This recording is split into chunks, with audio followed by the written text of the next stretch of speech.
ಜೀವನ ಪಾಠಶಾಲೆ. ಜಗತ್ತೇ ಒಂದು ಶಾಲೆ, ಪ್ರಕೃತಿಯೇ ನಮ್ಮ ಗುರು. ಕೇಳಿ ಪ್ರತಿ ಶುಕ್ರವಾರ ಬೆಳಗ್ಗೆ 8 ಗಂಟೆಗೆ ಹಾಗೂ ಸಂಜೆ 5 ಗಂಟೆಗೆ ನಿಮ್ಮ ನೆಚ್ಚಿನ JSS ರೇಡಿಯೋ 91.2 FM ಕಂಪನಾಂಕದಲ್ಲಿ.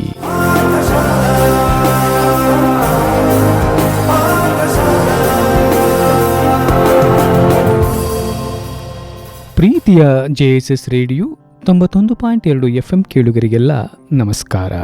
ನಾನು ನಿಮ್ಮ ಬಾನುಲಿ ಗೆಳೆಯ ಶಿವಕುಮಾರ್.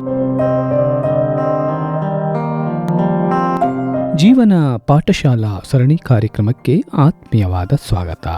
ಇಂದಿನ ಜೀವನ ಪಾಠಶಾಲಾ ಕಾರ್ಯಕ್ರಮದ ವಿಷಯ ವಿದ್ಯಾರ್ಥಿಗಳ ಪ್ರೀತಿಯ ರಾಷ್ಟ್ರಪತಿ ಡಾಕ್ಟರ್ APJ ಅಬ್ದುಲ್ ಕಲಾಂ ಅವರ ವ್ಯಕ್ತಿತ್ವ, ಸರಳತೆ ಮತ್ತು ವಿದ್ಯಾರ್ಥಿಗಳೊಂದಿಗಿನ ನಂಟು.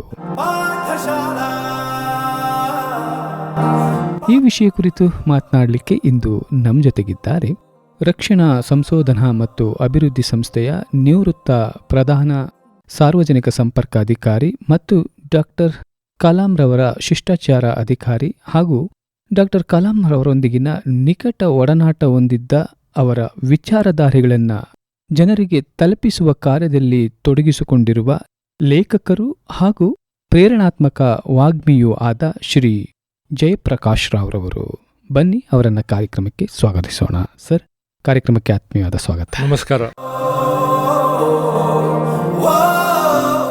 ಬಹಳ ಸಂತೋಷ ಆಗುತ್ತೆ ತಮ್ಮ ಜೊತೆ ಈ ದಿನ ಮಾತನಾಡಲಿಕ್ಕೆ. ಕಲಾಂರಂತಹ ಅದ್ಭುತ ವ್ಯಕ್ತಿತ್ವದ ಜೊತೆ ಬದುಕಿದವರು, ತಾವು ಬೆಳೆದವರು, ಅವರ ಒಡನಾಟ ಸಾಕಷ್ಟು ತಮಗೆ ಸಿಕ್ಕಿದೆ. ಬಹುಶಃ ತಾವು ಧನ್ಯರು ಅಂತ ನಾನು ಭಾವಿಸ್ಕೊಳ್ತೇನೆ. ಸೊ ಅಂಥ ಧನ್ಯರ ಜೊತೆ ನಾನು ಇವತ್ತು ಮಾತನಾಡ್ತಿರೋದು ನನ್ನ ಧನ್ಯತೆ ಅಂತ ನಾನು ಭಾವಿಸ್ಕೊಳ್ತೇನೆ. ಸರ್, ಹೇಗೆ ಮೊದಲು ಕಲಾಂರವರ ಭೇಟಿ ಆಗಿದ್ದು, ಹೇಗೆ ಅವರ ಒಡನಾಟ ದಕ್ಕಿದ್ದು ಹೇಗೆ ತಮಗೆ?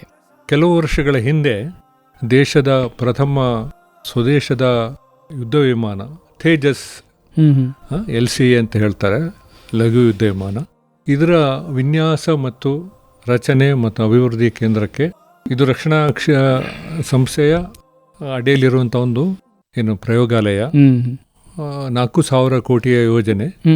ಈ ದೊಡ್ಡ ಸಂಸ್ಥೆಗೆ ನನಗೆ ಮುಖ್ಯ ಆಡಳಿತಾಧಿಕಾರಿ ಮತ್ತೆ ಸಾರ್ವಜನಿಕ ಸಂಪರ್ಕಾಧಿಕಾರಿಯಾಗಿ ಆಯ್ಕೆಯಾದ ಬಳಿಕ ನಾನು ಅಲ್ಲಿ ಕಂಡುಕೊಂಡದ್ದೇನಂತ ಹೇಳಿದ್ರೆ, ಇಲ್ಲಿ ಬರುವಂತಹ ಬಹುಮಾನ್ಯರನ್ನು ಅಂದರೆ VIP ಹೇಳ್ತಾರೆ, ಅವರನ್ನೆಲ್ಲ ನೋಡ್ಕೊಳ್ಳುವಂಥವ್ರು, ಸಮನ್ವಯ ಮಾಡುವ ಒಂದು ಕೆಲಸ ಕೂಡ ನನ್ನ ಹುದ್ದೆಗೆ ಇತ್ತು.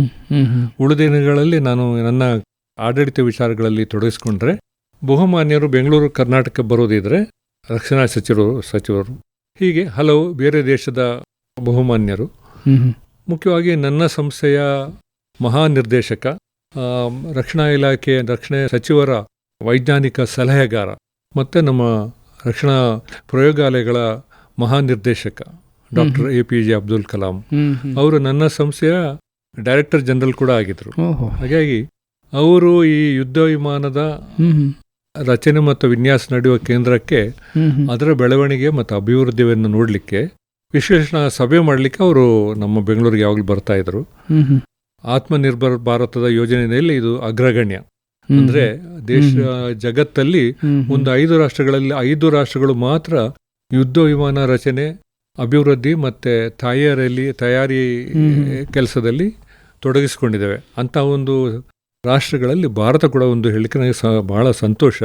ಹಾಗೂ ಅದರಲ್ಲಿ ತೊಡಗಿಸಿಕೊಂಡದ್ದು ಬೆಂಗಳೂರಿನ ನನ್ನ ಸಂಸ್ಥೆ ವೈಮಾನಿಕ ಅಭಿವೃದ್ಧಿ ಸಂಸ್ಥೆ, ಏರೋನಾಟಿಕಲ್ ಡೆವಲಪ್ಮೆಂಟ್ ಏಜೆನ್ಸಿ ಅಂತ.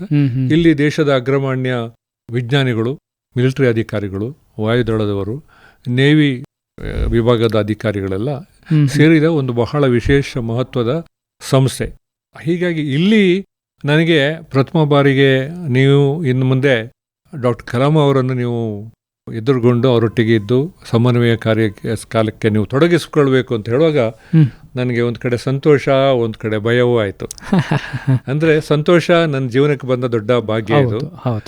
ಭಯ ಅಂತ ಹೇಳಿದ್ರೆ ಇಷ್ಟು ದೊಡ್ಡ ಮಟ್ಟದ ಉನ್ನತ ವ್ಯಕ್ತಿ. ಆಗ್ಲೇ ಕಲಾಂ ಅವರಿಗೆ ಬಹಳ ಹೆಸರಿತ್ತು, ಕ್ಷಿಪಣಿ ಮನುಷ್ಯ ಅಂತ. ಹಾಗಾಗಿ ನಾನು ಭಯ ಸಮ್ಮಿಶ್ರ ಭಾವನೆಯಲ್ಲಿ ಅವರನ್ನು ನಾನು ಕಾಣಲಿಕ್ಕೆ ಹೋದಾಗ ಅವರ ಎದುರು ಹೇಗೆ ನಡೆದುಕೊಳ್ಬೇಕು ಎಂಬುದು ನನಗೆ ಬಹಳ ಚಿಂತೆ ಆಗಿತ್ತು. ಕೇಳಿ ಡಾಕ್ಟರ್ ಕಲಾಂ ಅವರು ಸರಳತೆಯ ಸಾಕಾರ ಮೂರ್ತಿ. ಅವರಿಗೆ ಬೇರೆಯವರ ಯಾರು ಅವರನ್ನು ಗಣ್ಯರು ಅಥವಾ VIP ಅಂತ ಅವರನ್ನು ನೋಡಿಕೊಂಡು ಮಾಡೋದವರು ಬಯಸಲಾರರು. ಉದಾಹರಣೆಗೆ ಅವರಿಗೆ ಬಂದು ಇಳಿದ ಕೂಡಲೇ ಕಾರ್ನ ಬಾಗಿಲನ್ನು ಅವ್ರು ಯಾರು ಮುಟ್ಟಬಾರದು, ಅವರೇ ತೆಕ್ಕೊಂಡು ಬರಬೇಕು. ಅವ್ರ ಫೈಲನ್ನು ಅವರೇ ಹಿಡ್ಕೊಳ್ಬೇಕು, ಅವ್ರ ಬ್ಯಾಗ್ ಅವರೇ ಹಿಡ್ಕೊಳ್ಬೇಕು. ಇಲ್ಲಿ ಬನ್ನಿ ಅಲ್ಲಿ ಬನ್ನಿ ಅಂತ ವಿಶೇಷ ತೋರಿಕೆಯ ಮಾರ್ಗಗಳನ್ನು ಮಾಡಿರೋರು ಬೇಸರ ಪಟ್ಟಾರು. ಆಮೇಲೆ ಕೇಳಿದ ಮಾತುಗಳಿಗೆ ಮಾತ್ರ ಉತ್ತರ ಕೊಡಬೇಕು. ಈ ಥರ ಶಿಷ್ಟಾಚಾರದ ತತ್ವಗಳಿವೆ. ಕಲಾಂರು ಬಹಳ ಸರಳವರು, ಮತ್ತೆ ಅವರ ಬಹಳ ಅವಾಜ್ಯ ಪ್ರೇಮ ಕೆಲಸ ಮಾಡೋರೊಟ್ಟಿಗೆ ಬಹಳ ಇರ್ತದೆ. ಆದರೆ ನಮಗೆ ಅವರು ಇಷ್ಟು ಸರಳತೆ ಇರುವ ಗಣ್ಯ ವ್ಯಕ್ತಿಯನ್ನು ನಾವು ನೋಡ್ಕೊಳ್ಳೋದು ಹೇಳಿದ್ರೆ ನಮಗೆ ಒಂದು ಹೇಗೆ ಇರಲಿಯಪ್ಪ, ಹೇಗೆ ನಾನು ನನ್ನ ನಡವಳಿಕೆ ಏನು ಅಂತೇಳಿ. ಹಾಗಾಗಿ ನನಗೆ ಪ್ರಥಮ ದಿನಗಳನ್ನು ನಾನು ನೆನೆಸ್ಕೊಳ್ತೇನೆ. ಅಂದ್ರೆ ಅವರ ಭೇಟಿ ಮಾಡಿದ ಮೊದಲ ನೋಡಿದ ಕೂಡಲೇ ನಾನು ಹೇಳಿದೆ, ಜಯಪ್ರಕಾಶ್ ಇಲ್ಲಿಗೆ ತಮ್ಮನ್ನು ಇದಕ್ಕೆ ಬಂದಿದ್ದೆ. ಓಹೋ, so you are the man for me in Bangalore. ನೀನು ನನ್ನನ್ನು ಬೆಂಗಳೂರಲ್ಲಿ ನೀನೇ ನನ್ನ ನೋಡ್ಕೊಳ್ಳೋದಲ್ಲ, ಓಕೆ ಅಂತ ಹೇಳಿ ನನ್ನನ್ನು ಬಹಳ ಬೆನ್ನ ಮೇಲೆ ಕೈ ಇರಿಸಿ ಒಮ್ಮೆಗೆ ನನಗೆ ಆತ್ಮೀಯದ ಒಂದು ವರದಾನ ಮಾಡಿದರು ಅವರು. ನೀನು ಭಯಪಡಬೇಡ ಹುಡುಗ, ನಾನು ಅಷ್ಟೇ, ನನ್ನನ್ನು ತೊಂದರೆ ಇಲ್ಲ ನನ್ನ ಹತ್ರ ಅಂತ ಹೇಳಿದಾಗೆ ಆಯ್ತದು ಪರೋಕ್ಷವಾಗಿ. ಆ ಬಳಿಕ ಅವರೊಟ್ಟಿಗೆ ಬೇಕು ಬೇಡಗಳನ್ನು ನಾನು ಗಮನಿಸ್ತಾ ಹೋದೆ. ಅಂದರೆ ಆಗಲೇ ಅವರಿಗೆ ವಿಮಾನ ನಿಲ್ದಾಣದಲ್ಲಿ ಕಾಣಲಿಕ್ಕೆ ಬಹಳ ಜನ ಬರ್ತಿದ್ರು, ಬಹುಮಾನ್ಯರು, ವಿದ್ಯಾರ್ಥಿಗಳು ಎಲ್ಲರೂ ಬಂದ್ರು ಕಲಾಂ ಅವ್ರ ಮಾತಾಡೋರು. ಒಂದು ನಾನು ಅವರಿಗೆ ಒಂದು ತರ ರಕ್ಷಣೆ, ಶೀಲ್ಡ್ ಮಾಡೋದು ಅಂತ ಹೇಳ್ತಾರೆ. ಇನ್ನೊಂದು ಅವರ ಸಮಯದ್ದು ವಿಚಾರ ಬಗ್ಗೆ ಆಗಾಗ ಅವ್ರು ಹೇಳ್ಬೇಕು, ಸರ್ ಸಮಯ ಆಯ್ತು ನಾವು ಇನ್ನು ಹೋಗೋಣ ಅಂತ. ಅಂದ್ರೆ ಆಮೇಲೆ ಹಾಗೆ ಮತ್ತೆ ಕಾರ್ನವರೇ ಕೂರಿಸ್ಬೇಕು, ಮತ್ತೆ ಅವರನ್ನು ಪುನಃ ಬೀಳ್ಕೊಡುವ ಕೂಡ ಹಾಗೆ. ಆ ಕೆಲಸ ಶಿಷ್ಟಾಚಾರ ಬಹಳ ಒಂದು ಮಹತ್ವ, ಮತ್ತೆ ಅದು ವಿನೂತನ ನನಗೆ. ಯಾಕಂದ್ರೆ ಬೇರೆಯವರೆಲ್ಲ ಅಲಂಕಾರ ಪ್ರಿಯರು. ಈಗ ರಕ್ಷಣಾ ಮಂತ್ರಿಗಳಿಗೆ ನೀವು ಏನ್ ಮಾಡಿದ್ರು ಅವ್ರು ಏನು ಹೇಳೋದಿಲ್ಲ. ಇವರಿಗೆ ಹಾಗೆಲ್ಲ. ನನ್ನ ಕಾರ್ಯಕ್ರಮ ನಿರ್ದೇಶಕರು ಹೇಳಿದರು, ಅವ್ರು ದೊಡ್ಡ ವಿಜ್ಞಾನಿ, ವೈಮಾನಿಕ ಅಂತರಿಕ್ಷ ವಲಯದಲ್ಲಿ ದೊಡ್ಡ ಮಹಾ ವಿಜ್ಞಾನಿ, ಡಾಕ್ಟರ್ ಕೋಟಾ ಹರಿನಾರಾಯಣ ಅಂತ. ಅವರು ಹೇಳಿದರು, ಜಯಪ್ರಕಾಶ್ ನಿಮ್ಮನ್ನು ಇಲ್ಲಿ ಕಳಿಸ್ತಾ ಇದ್ದೇವೆ ಸಾಹೇಬ್ರ ಕೆಲಸಕ್ಕೆ, ನೀವು ಅದಕ್ಕೆ ಶಾಶ್ವತ ಅಂತ ತಿಳ್ಕೊಳ್ಬೇಡಿ. ಎಲ್ಲಿ ಅವರು ಕಲಾಂ ಅವರು ಅವರ ಸರಳತೆಗೆ ಅವರ ನಡವಳಿಕೆ ನೀವು ತೊಂದರೆ ಮಾಡ್ತೀರಾ, ಅಲ್ಲಿಗೆ ನೀವು ಹೋಗ್ಲಿಕ್ಕಿಲ್ಲ ಮುಂದೆ ಅಂತ. ಹೀಗಾಗಿ ನೀವು ಅವರು ನಿರಾಕರಿಸದ ರೀತಿಯಲ್ಲಿ ತೊಡಗಿಸ್ಕೊಂಡ್ರೆ ನಿಮ್ಮ ಭಾಗ್ಯ. ಆಗ್ಲಿ ಸರ್, ನಾನು ಪ್ರಯತ್ನ ಮಾಡ್ತೇನೆ. ಹಾಗೆ ನನ್ನ ಕೆಲಸದಿಂದ ಮಿಗಿಲಾಗಿ ಒಂದು ಸರ್ಕಾರಿ ಅಧಿಕಾರಿಯಾಗಿ ಒಂದು ನಡವಳಿಕೆ ಮಾಡದೆ ನಾನು ನನ್ನನ್ನೇ ಒಂಥರ ಸ್ವಯಂ ನಿಯಂತ್ರಣ ಮತ್ತೆ ಸರಳವಾಗಿ, ಅಥವಾ ನಾವು ಆ್ಯಕ್ಟ್ ಮಾಡಬಹುದು ಅಂತ ಕೂಡ ಆಗಬಾರ್ದು, ಅಭಿನಯ ಮಾಡ್ತೇನೆ ಅಂತ. ಆಮೇಲೆ ನನಗೆ ತುಂಬ ಸಲೀಸಾಗಿ 7 ವರ್ಷಗಳು ಅವರು ರಾಷ್ಟ್ರಾಧ್ಯಕ್ಷರಾಗಿ ಹೋಗುವವರು ಕೂಡ ನಾನೇ ಅವರನ್ನು ವಿಮಾನ ನಿಲ್ದಾಣದಲ್ಲಿ ಬರಮಾಡಿಕೊಂಡೆ, ಬೀಳ್ಕೊಂಡೆ. ಈ ನಡುವಿನಲ್ಲಿ ಬಹಳ ಪಾಠಗಳನ್ನು ಕಲಿತೆ. ನಿಮ್ಮ ದೊಡ್ಡವರು ಕೋಟಾ ಹರಿ ನಾರಾಯಣ್ ಸರ್ ಹೇಳ್ದಂಗೆ, ಆದ್ರೆ ಅವರ ಮೊದಲು ಹೇಳಿದ್ರ ಮಾತು, ಆದ್ರೆ 7 ವರ್ಷ ನಿಭಾಯಿಸಿದ್ರಿ ಅಂತ ಅಂದ್ರೆ ಬಹುಶಃ ಅದು ಕರೆಕ್ಟಾಗಿ ನಡ್ಕೊಂಡ್ರಿ ನೀವು ಅಂತ ಅರ್ಥ ಆಯ್ತದೆ. ಮುಂದೆಂದ ಅವರು ಇಳಿದ ಕೂಡಲೇ ವೇರ್ ಇಸ್ ಜಯ ಅಂತ ಕೇಳಿದರು ಜಯಪ್ರಕಾಶ್, ವೇರ್ ಇಸ್ ಜಯ ಅಂತ ಹೇಳಿ. ಹಾಗಾಗಿ ಕೊನೆಗೆ ಬಹಳ ಆತ್ಮೀಯ ಸಂಬಂಧ ಆಯ್ತು. ಅಂತಂದ್ರೆ ಈ ಜಯಪ್ರಕಾಶ್ ಏನು ತಪ್ಪು ಮಾಡೋದಿಲ್ಲ, ಮತ್ತೆ ಎಲ್ಲವನ್ನು ಸರಿಯಾಗಿ ಮಾಡ್ತಾನೆ, ಸರ್ವ ಸಿದ್ಧತೆ ಇದ್ದಾನೆ ಅಂತ ಹೇಳಿ ನನ್ನ ಮೇಲೆ ಭರವಸೆ ಬಂದು ಎಲ್ಲಿವರೆಗೆ ಬಂತು ಹೇಳಿದ್ರೆ, our PRO can do it ಅಂತ ಹೇಳುವವರೆಗೆ ಆಯ್ತು. ನಮ್ಮ ನಿರ್ದೇಶಕರಿಗೆ ಅವರು ಹೇಳಿದ್ರು ಯಾವ್ದು ಕೆಲಸ ಹೇಳುವಾಗ, ನಾನು ಲೆಟ್ ಹಿಮ್ ವರ್ಕ್ ಐಸೆ, ಅವ್ರ ಕೆಲಸ ಮಾಡ್ಲಿ, ಅವನು ಮಾಡಬಲ್ಲ, ಈ ಕ್ಯಾನ್ ಡೂ ಇಟ್ ಅಂತ ಹೇಳಿದ್ರು. ಅದು ನನಗೆ ಅದಮ್ಯ ಚೇತನ ಕೊಡ್ತಾರೆ. ಯಾಕಂದ್ರೆ ಪ್ರೋತ್ಸಾಹ ಅಂದ್ರೆ ಇದೆ. ಡಾಕ್ಟರ್ ಕಲಾಂ ಅವರು ಯು ಕ್ಯಾನ್ ಡೂ ಇಟ್ ಅಂತ ಹೇಳೋದು ನನ್ನ ಕಿವಿಯಲ್ಲಿ ಕೂಡ ಕೇಳಿದ. ಎಷ್ಟು ಜನರಿಗೆ ಸಿಗುತ್ತೆ ಆ ಭಾಗ್ಯ ಅಲ್ವಾ? ಎಸ್ ಸರ್, ಅವರ ಈ 7 ವರ್ಷಗಳ ಜರ್ನಿಯಲ್ಲಿ ಅವರ ವ್ಯಕ್ತಿತ್ವ ಬಗ್ಗೆ ತಾವು ಸಾಕಷ್ಟು ನೋಡಿದಿರಿ. ಅವರ ವ್ಯಕ್ತಿತ್ವದ ಗುಣಗಳನ್ನು ಸ್ವಲ್ಪ ಹಂಚಿಕೊಳ್ಳೋದಾದ್ರೆ, ಅವರು ಮೂಲತಃ ತಾನು ಸರಳ ಮತ್ತೆ ಒಬ್ಬ ಮನುಷ್ಯ ಎಂಬುದನ್ನು ಯಾವಾಗ ಅವರ ಪ್ರಜ್ಞೆ ಇತ್ತು. ಅವರಿಗೆ ದೊಡ್ಡಸಿಗೆ ನಡವಳಿಕೆ ಇರಲಿಲ್ಲ. ಅವರು ಯಾವಾಗಲೂ ಒಂದು ನೀಲಿ ಶರ್ಟ್ ಮತ್ತೆ ಕಡು ಕೆಂಪು ಒಂದು ಪ್ಯಾಂಟ್ ಹಾಕೊಂಡು ಬರ್ತಿದ್ರು, ಒಂದು ಸಣ್ಣ ಬ್ಯಾಗ್ ಇಟ್ಕೊಂಡು ಬರ್ತಿದ್ರು. ಇದು ಬಿಟ್ರೆ ಅವ್ರ ಹತ್ರ ಏನು ಇರಲಿಲ್ಲ. ಅವ್ರು ಬರುವಾಗ ಕೂಡ ಅದೇ ಬ್ಯಾಗ್, ಹೋಗುವಾಗ ಕೂಡ ಅದೇ ಬ್ಯಾಗ್. ಮತ್ತೆ ಅವರಿಗೆ ಎಕ್ಸಿಕ್ಯೂಟಿವ್ ಕ್ಲಾಸಲ್ಲಿ ಕೂತ್ಕೊಳ್ತಾರೆ. ಯಾಕೆ ಹೇಳಿದ್ರೆ ಆ 2.5 ಗಂಟೆ ತಾನು ಕೆಲಸ ಮಾಡ್ಬೋದು ಅಂತ, ಬೇರೆಯವರು ತೊಂದರೆ ಅಂದರೆ ನಾನು ದೇಶ ಸೇವೆ ಮಾಡಬೇಕು ಅಂತ. ಎಷ್ಟೋ ಬಾರಿ ಅವರು ಕೇಳ್ತಿದ್ರು ಹೋಗುವಾಗ, ನನ್ನ ಪಕ್ಕದ ಸೀಟಲ್ಲಿ ಯಾರಿದ್ದಾರೆ ಅಂತ. ನೋಡಿ, ಇದು ಬಹಳ ನಿಜವಾಗಿ ಮನಮುಟ್ಟುವ ಘಟನೆ. ನಾನು ಹೇಳಿದೆ, ಇವತ್ತು ನಿಮ್ಮ ಪಕ್ಕದಲ್ಲಿ ಕೇಂದ್ರ ಸಚಿವರಿದ್ದಾರೆ ಅಂತ. ಅದಕ್ಕೆ ಅವ್ರು ಏನು ಹೇಳಿದ್ರು ಗೊತ್ತಾ, ದಯಮಾಡಿ ನನ್ನ ಸೀಟನ್ನು ಬದಲಾಯಿಸು, ನನಗೆ ಬಹಳ ಕೆಲಸ ಇದೆ 2.5 ಗಂಟೆ. ಅವರು ಮಂತ್ರಿ ಮಹೋದಯರು ನನ್ನ ಮಳ್ಳಿ ಕೊಟ್ಟರೆ ಕಷ್ಟ ಆಗ್ತದೆ, ನನಗೆ ಮಾತಾಡಕ್ಕಾಗಲ್ಲ, ನಾನು ಹೋದ್ಮೇಲೆ ನನಗೆ ಬದಲಾಯಿಸ್ಲಿಕ್ಕೆ ಬರೋದಿಲ್ಲ ಏನು ತಿಳ್ಕೊಂಡಾರ ಅವರು. ದಯಮಾಡಿ ನನ್ನ ಸೀಟ್ ಬದಲಾಯಿಸು ಅಂತ. ಇದು ಬೇರೆಯವರಿಂದ ಹೊರತಾಗಿ ಇರುವ ಒಂದು ಪ್ರಜ್ಞೆ ಉಂಟಲ್ಲ, ದೇಶಕ್ಕಾಗಿ ಸಮಯ ನಿರ್ವಹಣೆ. 2.5 ಗಂಟೆ ದೆಹಲಿ ಯಾತ್ರೆಯಲ್ಲಿ ಉಳಿದವರು ಬಹುಶಃ ಕೇಂದ್ರ ಸಚಿವರೊಟ್ಟಿಗೆ ಆರಾಮ ಮಾತಾಡ್ಕೊಂಡು ಅವರ ಸ್ನೇಹ ಗಳಿಸ್ತಿದ್ರು. ಇಲ್ಲಿ ನೋಡಿ, ಅದು ಒಂದು. ಬಳಿಕ ಬಂದವರೇ ಎಲ್ಲರಲ್ಲಿಯೂ ಒಂದು, ಅವ್ರು ಮೊದಲೇ ಹೇಳಿದ್ದಾರೆ, ವಿಮಾನ ನಿಲ್ದಾಣದಲ್ಲಿ ನನ್ನನ್ನು, ರೈಲ್ವೆ ನಿಲ್ದಾಣದಲ್ಲಿ ಆಗಲಿ ಇಲ್ಲಿ ಆದರೂ ಕೆಲಸ ಇಲ್ಲದೆ ನನ್ನನ್ನು ಎದುರುಗೊಳ್ಳಲಿಕ್ಕೆ ಬರಬಾರ್ದು ಅಂತ. ಯಾವ ನಿರ್ದೇಶಕರು ಬರಬಾರ್ದು. ನೀವು ದೇಶದ ಇಂಧನ ಬಳಸಿ ಬರ್ತೀರಾ, ನೀವು ಕೆಲಸ ಇದ್ರೆ ನಾನು ಅಲ್ಲಿ ಮಾತಾಡ್ತೇನೆ, ಇಲ್ಲ ನಿಮ್ಮನ್ನು ಕರೆಸ್ಕೊಳ್ತೇನೆ ನಾನು. ಹಾಗೆ ವಿಮಾನ ನಿಲ್ದಾಣಗಳಲ್ಲಿ ಅವು ಯಾರನ್ನು ಅವರು ನಿರೀಕ್ಷೆ ಇರಲಿಲ್ಲ, ಅವರು ಮಾಡೋದಿಲ್ಲ. ಇಲ್ಲದ್ರೆ what made you to come ಅಂತ ಕೇಳುವರು, ನೀನು ಇಲ್ಲಿ ಯಾಕೆ ಬಂದಿ ಅಂತ. ಅಂಥ ಒಂದು ನಿಷ್ಠುರತೆಯನ್ನು ದೇಶಕ್ಕಾಗಿ ಕಾಪಾಡಿದರು. ಆ ಬಳಿಕ ಅವರ ಪ್ರಯಾಣಕ್ಕೆ ಒಂದು ಅಂಬಾಸಿಡರ್ ಕಾರ್ ಇತ್ತು, ನೀಲಿ ಬಣ್ಣದ್ದು, 1985ನೇ ಇಸ್ವಿಯ ಕಾರು. ಅದನ್ನು ಅವರು ಕೊನೆಯವರೆಗೂ ಅವರು ಬದಲಾಯಿಸಲಿಕ್ಕೆ ಬಿಡಲಿಲ್ಲ. ಅವಾಗ ಇನ್ನೂ ಬೇರೆ ಕಾರ್ಗಳೆಲ್ಲ ಬಂದಿತ್ತು. ನನ್ನ ಕಾರ್ ಇದೆಯೋ ಬದಲಾವಣೆ ಮಾಡಬೇಡ, ನನಗೋಸ್ಕರ ಖರ್ಚು ಮಾಡಬಾರ್ದು, ಅದಕ್ಕೆ ಕೆಂಪು ದೀಪ ಇಲ್ಲ, ಐಷಾರಾಮಿ ಪರದೆಗಳಿಲ್ಲ, AC ಇಲ್ಲ, ಮತ್ತೆ ದೊಡ್ಡ ಗಮನಿಸುವಂತಹ ಒಂದು ನಾಮಫಲಕ ಕೂಡ ಇಲ್ಲ. ತೀರಾ ಸರಳವಾದ ಕಾರು ಮತ್ತು ಕಟ್ಟಪ್ಪಣೆ, ಆ ಕಾರು ಹಾಗೇ ಇರಬೇಕು, ಅದನ್ನು ನೀವು ಇನ್ನು ಬದಲಾವಣೆ ನನಗೋಸ್ಕರ ಮಾಡಬೇಡಿ ಅಂತ. ಇಷ್ಟು ವರ್ಷ ಅದೇ ಅಂಬಾಸಿಡರ್ ಕಾರನ್ನು ಅವರು ರಾಷ್ಟ್ರಪತಿ ಆಗುವವರೆಗೂ ಅದೇ ಹತ್ತಿದ್ರು. ನಾವು ಅದನ್ನು ಬಹಳ ಜತನದಿಂದ ಕಾಪಾಡ್ತಿದ್ದೆವು, ಸಾಹೇಬ್ರ ಕಾರು ಅದು ಹಾಗೆ ಇರಬೇಕು ಅಂತ. ಅಲ್ಲಿ ಕೂಡ ಅವರಿಗೆ ಚಿಂತನೆ, ನನಗೆ ಹಾಗೆ ಹೆಚ್ಚು ದೇಶಕ್ಕೆ ಖರ್ಚು ಮಾಡಬೇಡಿ ಅಂತ.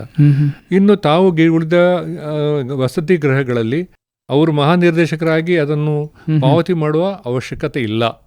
ಆದರೆ ಅವರು ಪ್ರತಿ ಬಾರಿಯೂ ತನ್ನ ಬಿಲ್ಗಳನ್ನು, ವೆಚ್ಚವನ್ನು ಭರಿಸಿಯೇ ಹೋಗ್ತಿದ್ರು, ಅವರು ಕೊಟ್ಟೇ ಹೋಗ್ತಿದ್ರು, ಯಾವತ್ತು ಮರ್ತೇ ಇಲ್ಲ. ಅದು ಮುಂಜಾನೆ ಸರಳವಾಗಿ ಅವರಿಗೆ ಭದ್ರತೆ ಎಲ್ಲ ಇತ್ತು. ಬೆಳಗ್ಗೆ ನಮ್ಮ ಕ್ಯಾಂಪಸ್ಸಲ್ಲಿ ವಾಕಿಂಗ್ ಹೋಗೋರು, ಅನಿವಾರ್ಯವಾಗಿ ನಾವೆಲ್ಲ ಓಡಿ ಅವರೊಟ್ಟಿಗೆ ಇರ್ತಿದ್ದೆವು. ಯಾಕೆಳಿದ್ರೆ ಭದ್ರತಾಧಿಕಾರಿಗಳನ್ನ ಕಂಡ್ರೆ ಅವ್ರು ಹೇಳ್ತಿದ್ರು, please send him away, it's hour campus ಅಂತ. ಆದರೆ ನಮಗೆ ಗುರುತರವಾದ ಒಂದು ಜವಾಬ್ದಾರಿ. ಆಮೇಲೆ ಎಷ್ಟು ಸರಳರು ಅಂತ ಹೇಳಿದ್ರೆ, ಈಗ ವಿಮಾನ ನಿಲ್ದಾಣದಲ್ಲಿ ಇಳಿದ ಕೂಡಲೇ ಪೊಲೀಸ್ ಇತ್ಯಾದಿ ಎಲ್ಲ ನೋಡಿದರೆ, why we are going to guest house, ನಾವು ನಮ್ಮ ಅತಿಥಿ ಗೃಹಕ್ಕೆ ಹೋಗ್ತೇವೆ, ಯಾಕೆ ಇಷ್ಟೆಲ್ಲ, ನನಗೆ ಅವರನ್ನು ಕಳಿಸಿಬಿಡು ಅಂತ ಹೇಳೋರು. ನಮ್ಮ ಪೊಲೀಸ್ ಇಲಾಖೆಯವ್ರಿಗೆ ಹೇಳೋದು, ನೀವು ಸ್ವಲ್ಪ ದೂರದಿಂದ ಇರಿ, ಅವರು ಕಲಾಂ ಕಾರಿಗೆ ಹತ್ತೋದಿಲ್ಲ ಇಲ್ಲದ್ರೆ. ಆದರೆ ಅವರಿಗೆ ಭದ್ರತೆ ಅನಿವಾರ್ಯ. ಕೊನೆಗೆ ಇವರು ಸ್ವಲ್ಪ ದೂರದಿಂದ ಅವರು ಫಾಲೋಅಪ್ ಮಾಡಿ ಬರೋರು. ಮತ್ತೆ 11 ಗಂಟೆ 12 ಗಂಟೆ ಆದರೆ ಅವರನ್ನು ಕಡ್ಡಾಯವಾಗಿ ಹೇಳೋದು, ಅವರೆಲ್ಲ ಕೆಲಸ ಮಾಡಿ ದಣಿದಿದ್ದಾರೆ, ಅವ್ರನ್ನ ಕಳಿಸ್ಬೇಕು ನೀನು ಅಂತ.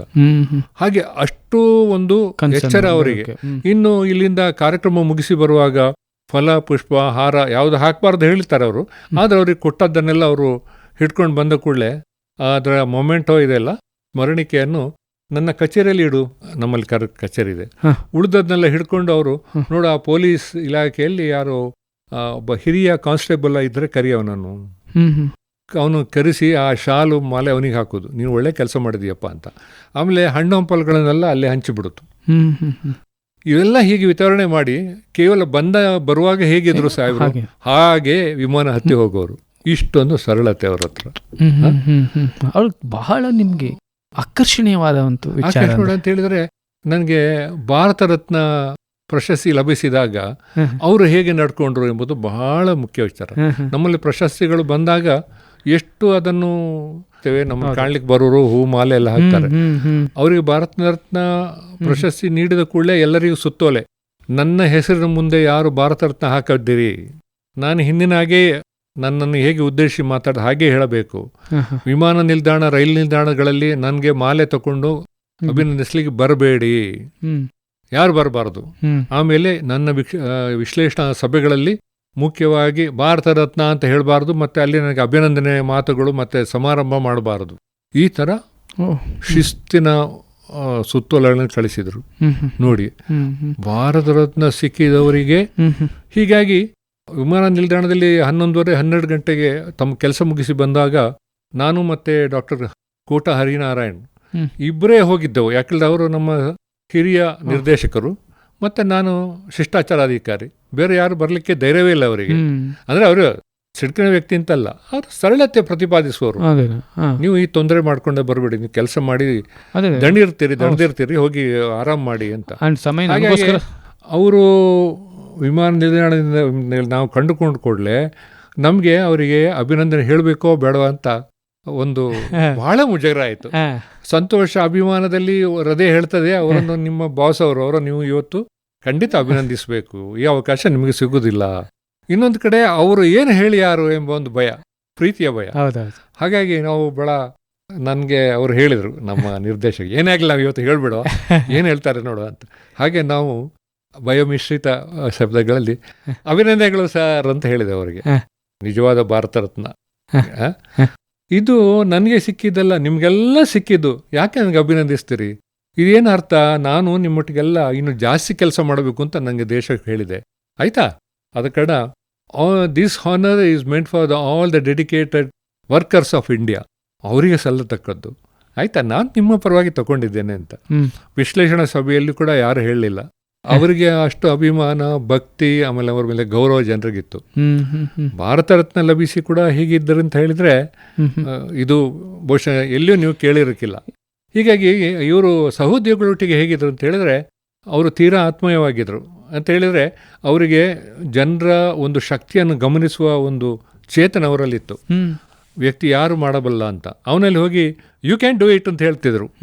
ಮತ್ತು ಅವನತ್ರ ನವಿರಾಗಿ ಆ ಕೆಲಸಕ್ಕೆ ಅವನನ್ನು ಹಚ್ಚಿ, ನಾನಿದ್ದೇನೆ ಅವನೊಟ್ಟಿಗೆ, ನಿನ್ನೊಟ್ಟಿಗೆ ಇದ್ದೇನಪ್ಪ ಅಂತ.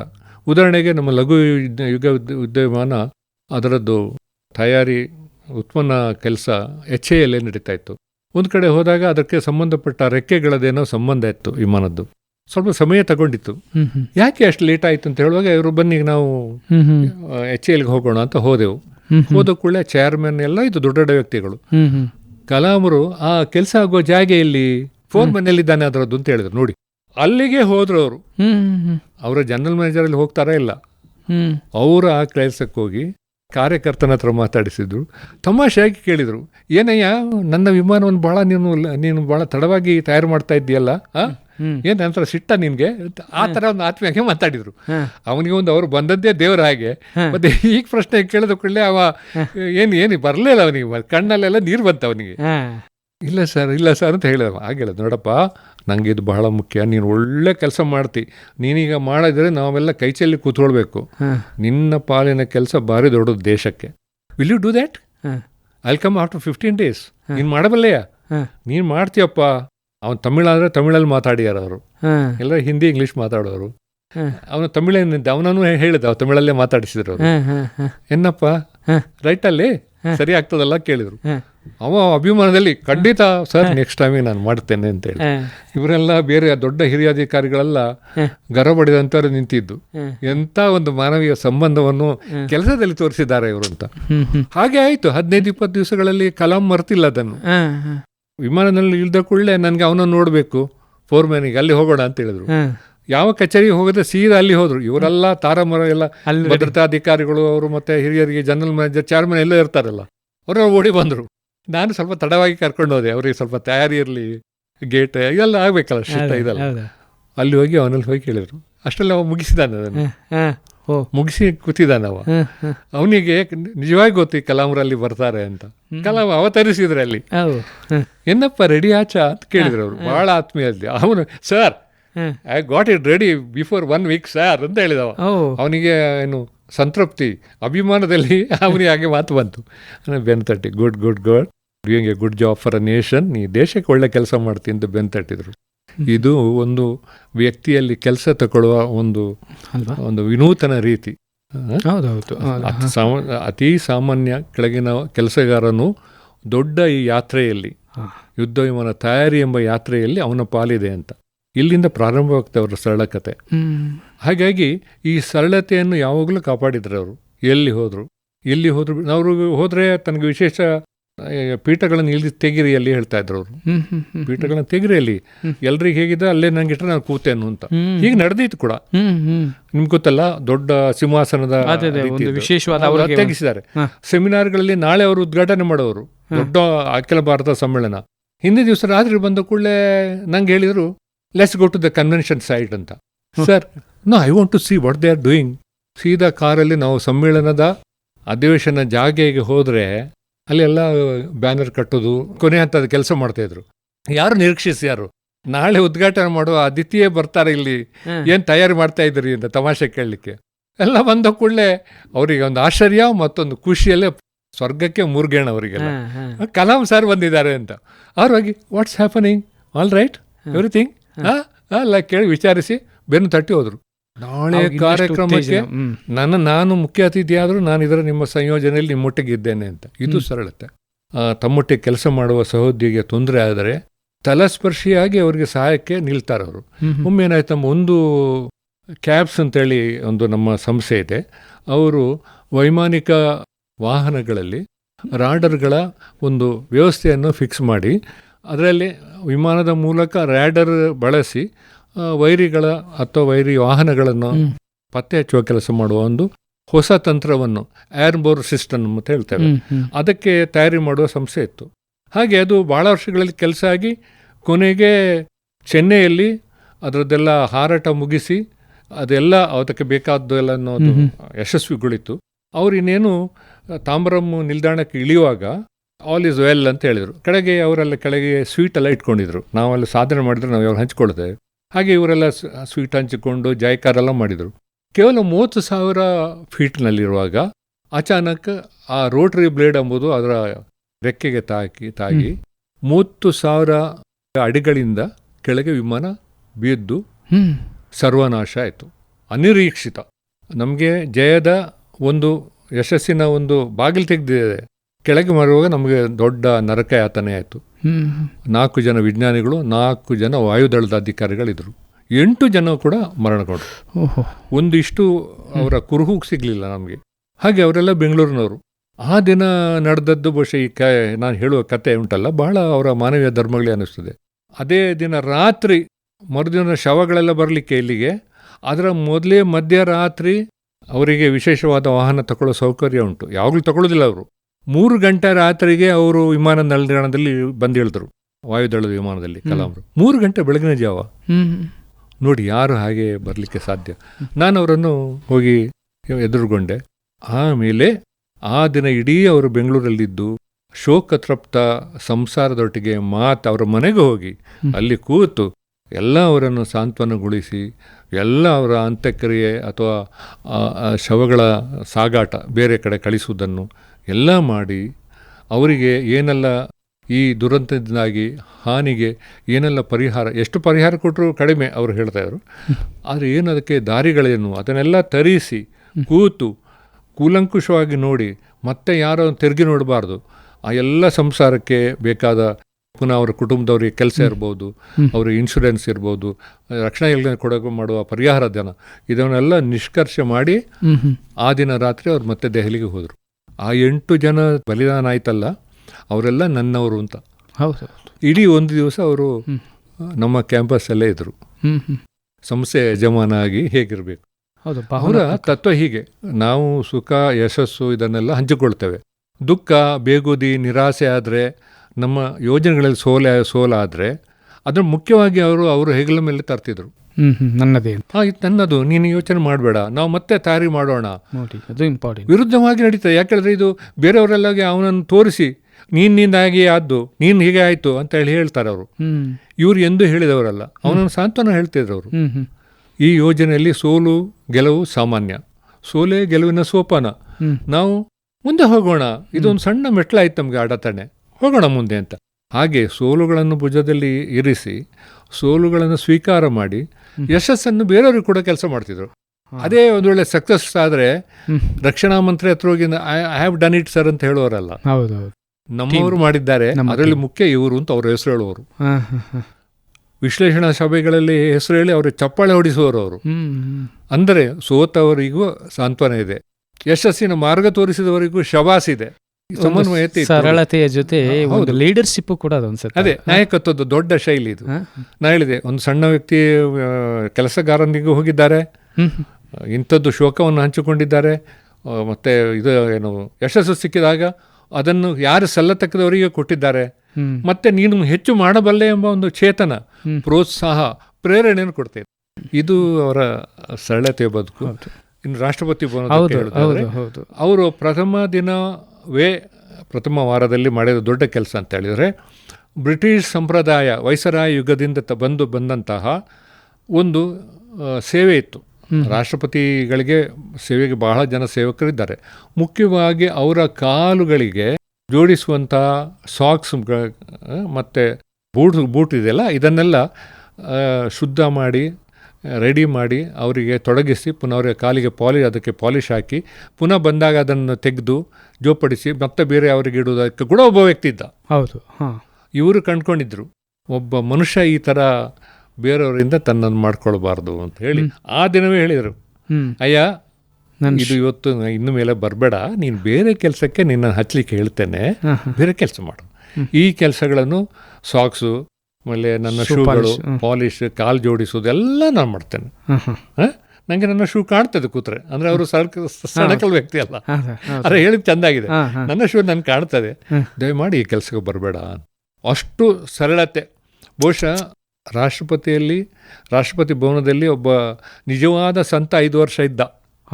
ಯಾಕೆ ಹೇಳಿದ್ರೆ, ಇಡೀ 350 ಕೊಠಡಿನವರು ನವೀಕರಣ ಮಾಡಿ, ಅನಗತ್ಯವಾಗಿ ಯಾರೂ ಸರ್ಕಾರ ಖರ್ಚಿನಲ್ಲಿ ಹೊರಗಿನ ಬಂದ ರಾಜತಾಂತ್ರಿಕರು ಮತ್ತು ಬಹುಮಾನ್ಯರು ಮತ್ತೆ ಸ್ಟಾರ್ ಹೋಟ್ಲಿಗೆ ಹೋಗಬಾರದು, ಅವ್ರು ಸಾಧ್ಯದಷ್ಟು ಇಲ್ಲೇ. ಹೌದು, ಕೆಲವರನ್ನು ಬಿಟ್ಟು ಅಮೆರಿಕದ ಅಧ್ಯಕ್ಷ ಅವರಿಗೆ ಭದ್ರತೆಯ ದೃಷ್ಟಿ, ಉಳಿದವರಿಗೆಲ್ಲ ರಾಷ್ಟ್ರಪತಿ ಭವನದಲ್ಲೇ ಉಳ್ಕೊಳ್ಳುವಂಥ ಆ ರೂಮುಗಳನ್ನೆಲ್ಲ ಸಜ್ಜುಗೊಳಿಸಿ ಆಧುನಿಕಗೊಳಿಸಿ ಎಲ್ಲರನ್ನೂ ಇಲ್ಲೇ ನಿಲ್ಲಿಸಿ ಅಂತ ಒಂದು ಸಂಪ್ರದಾಯವನ್ನು ಮಾಡಿದರು.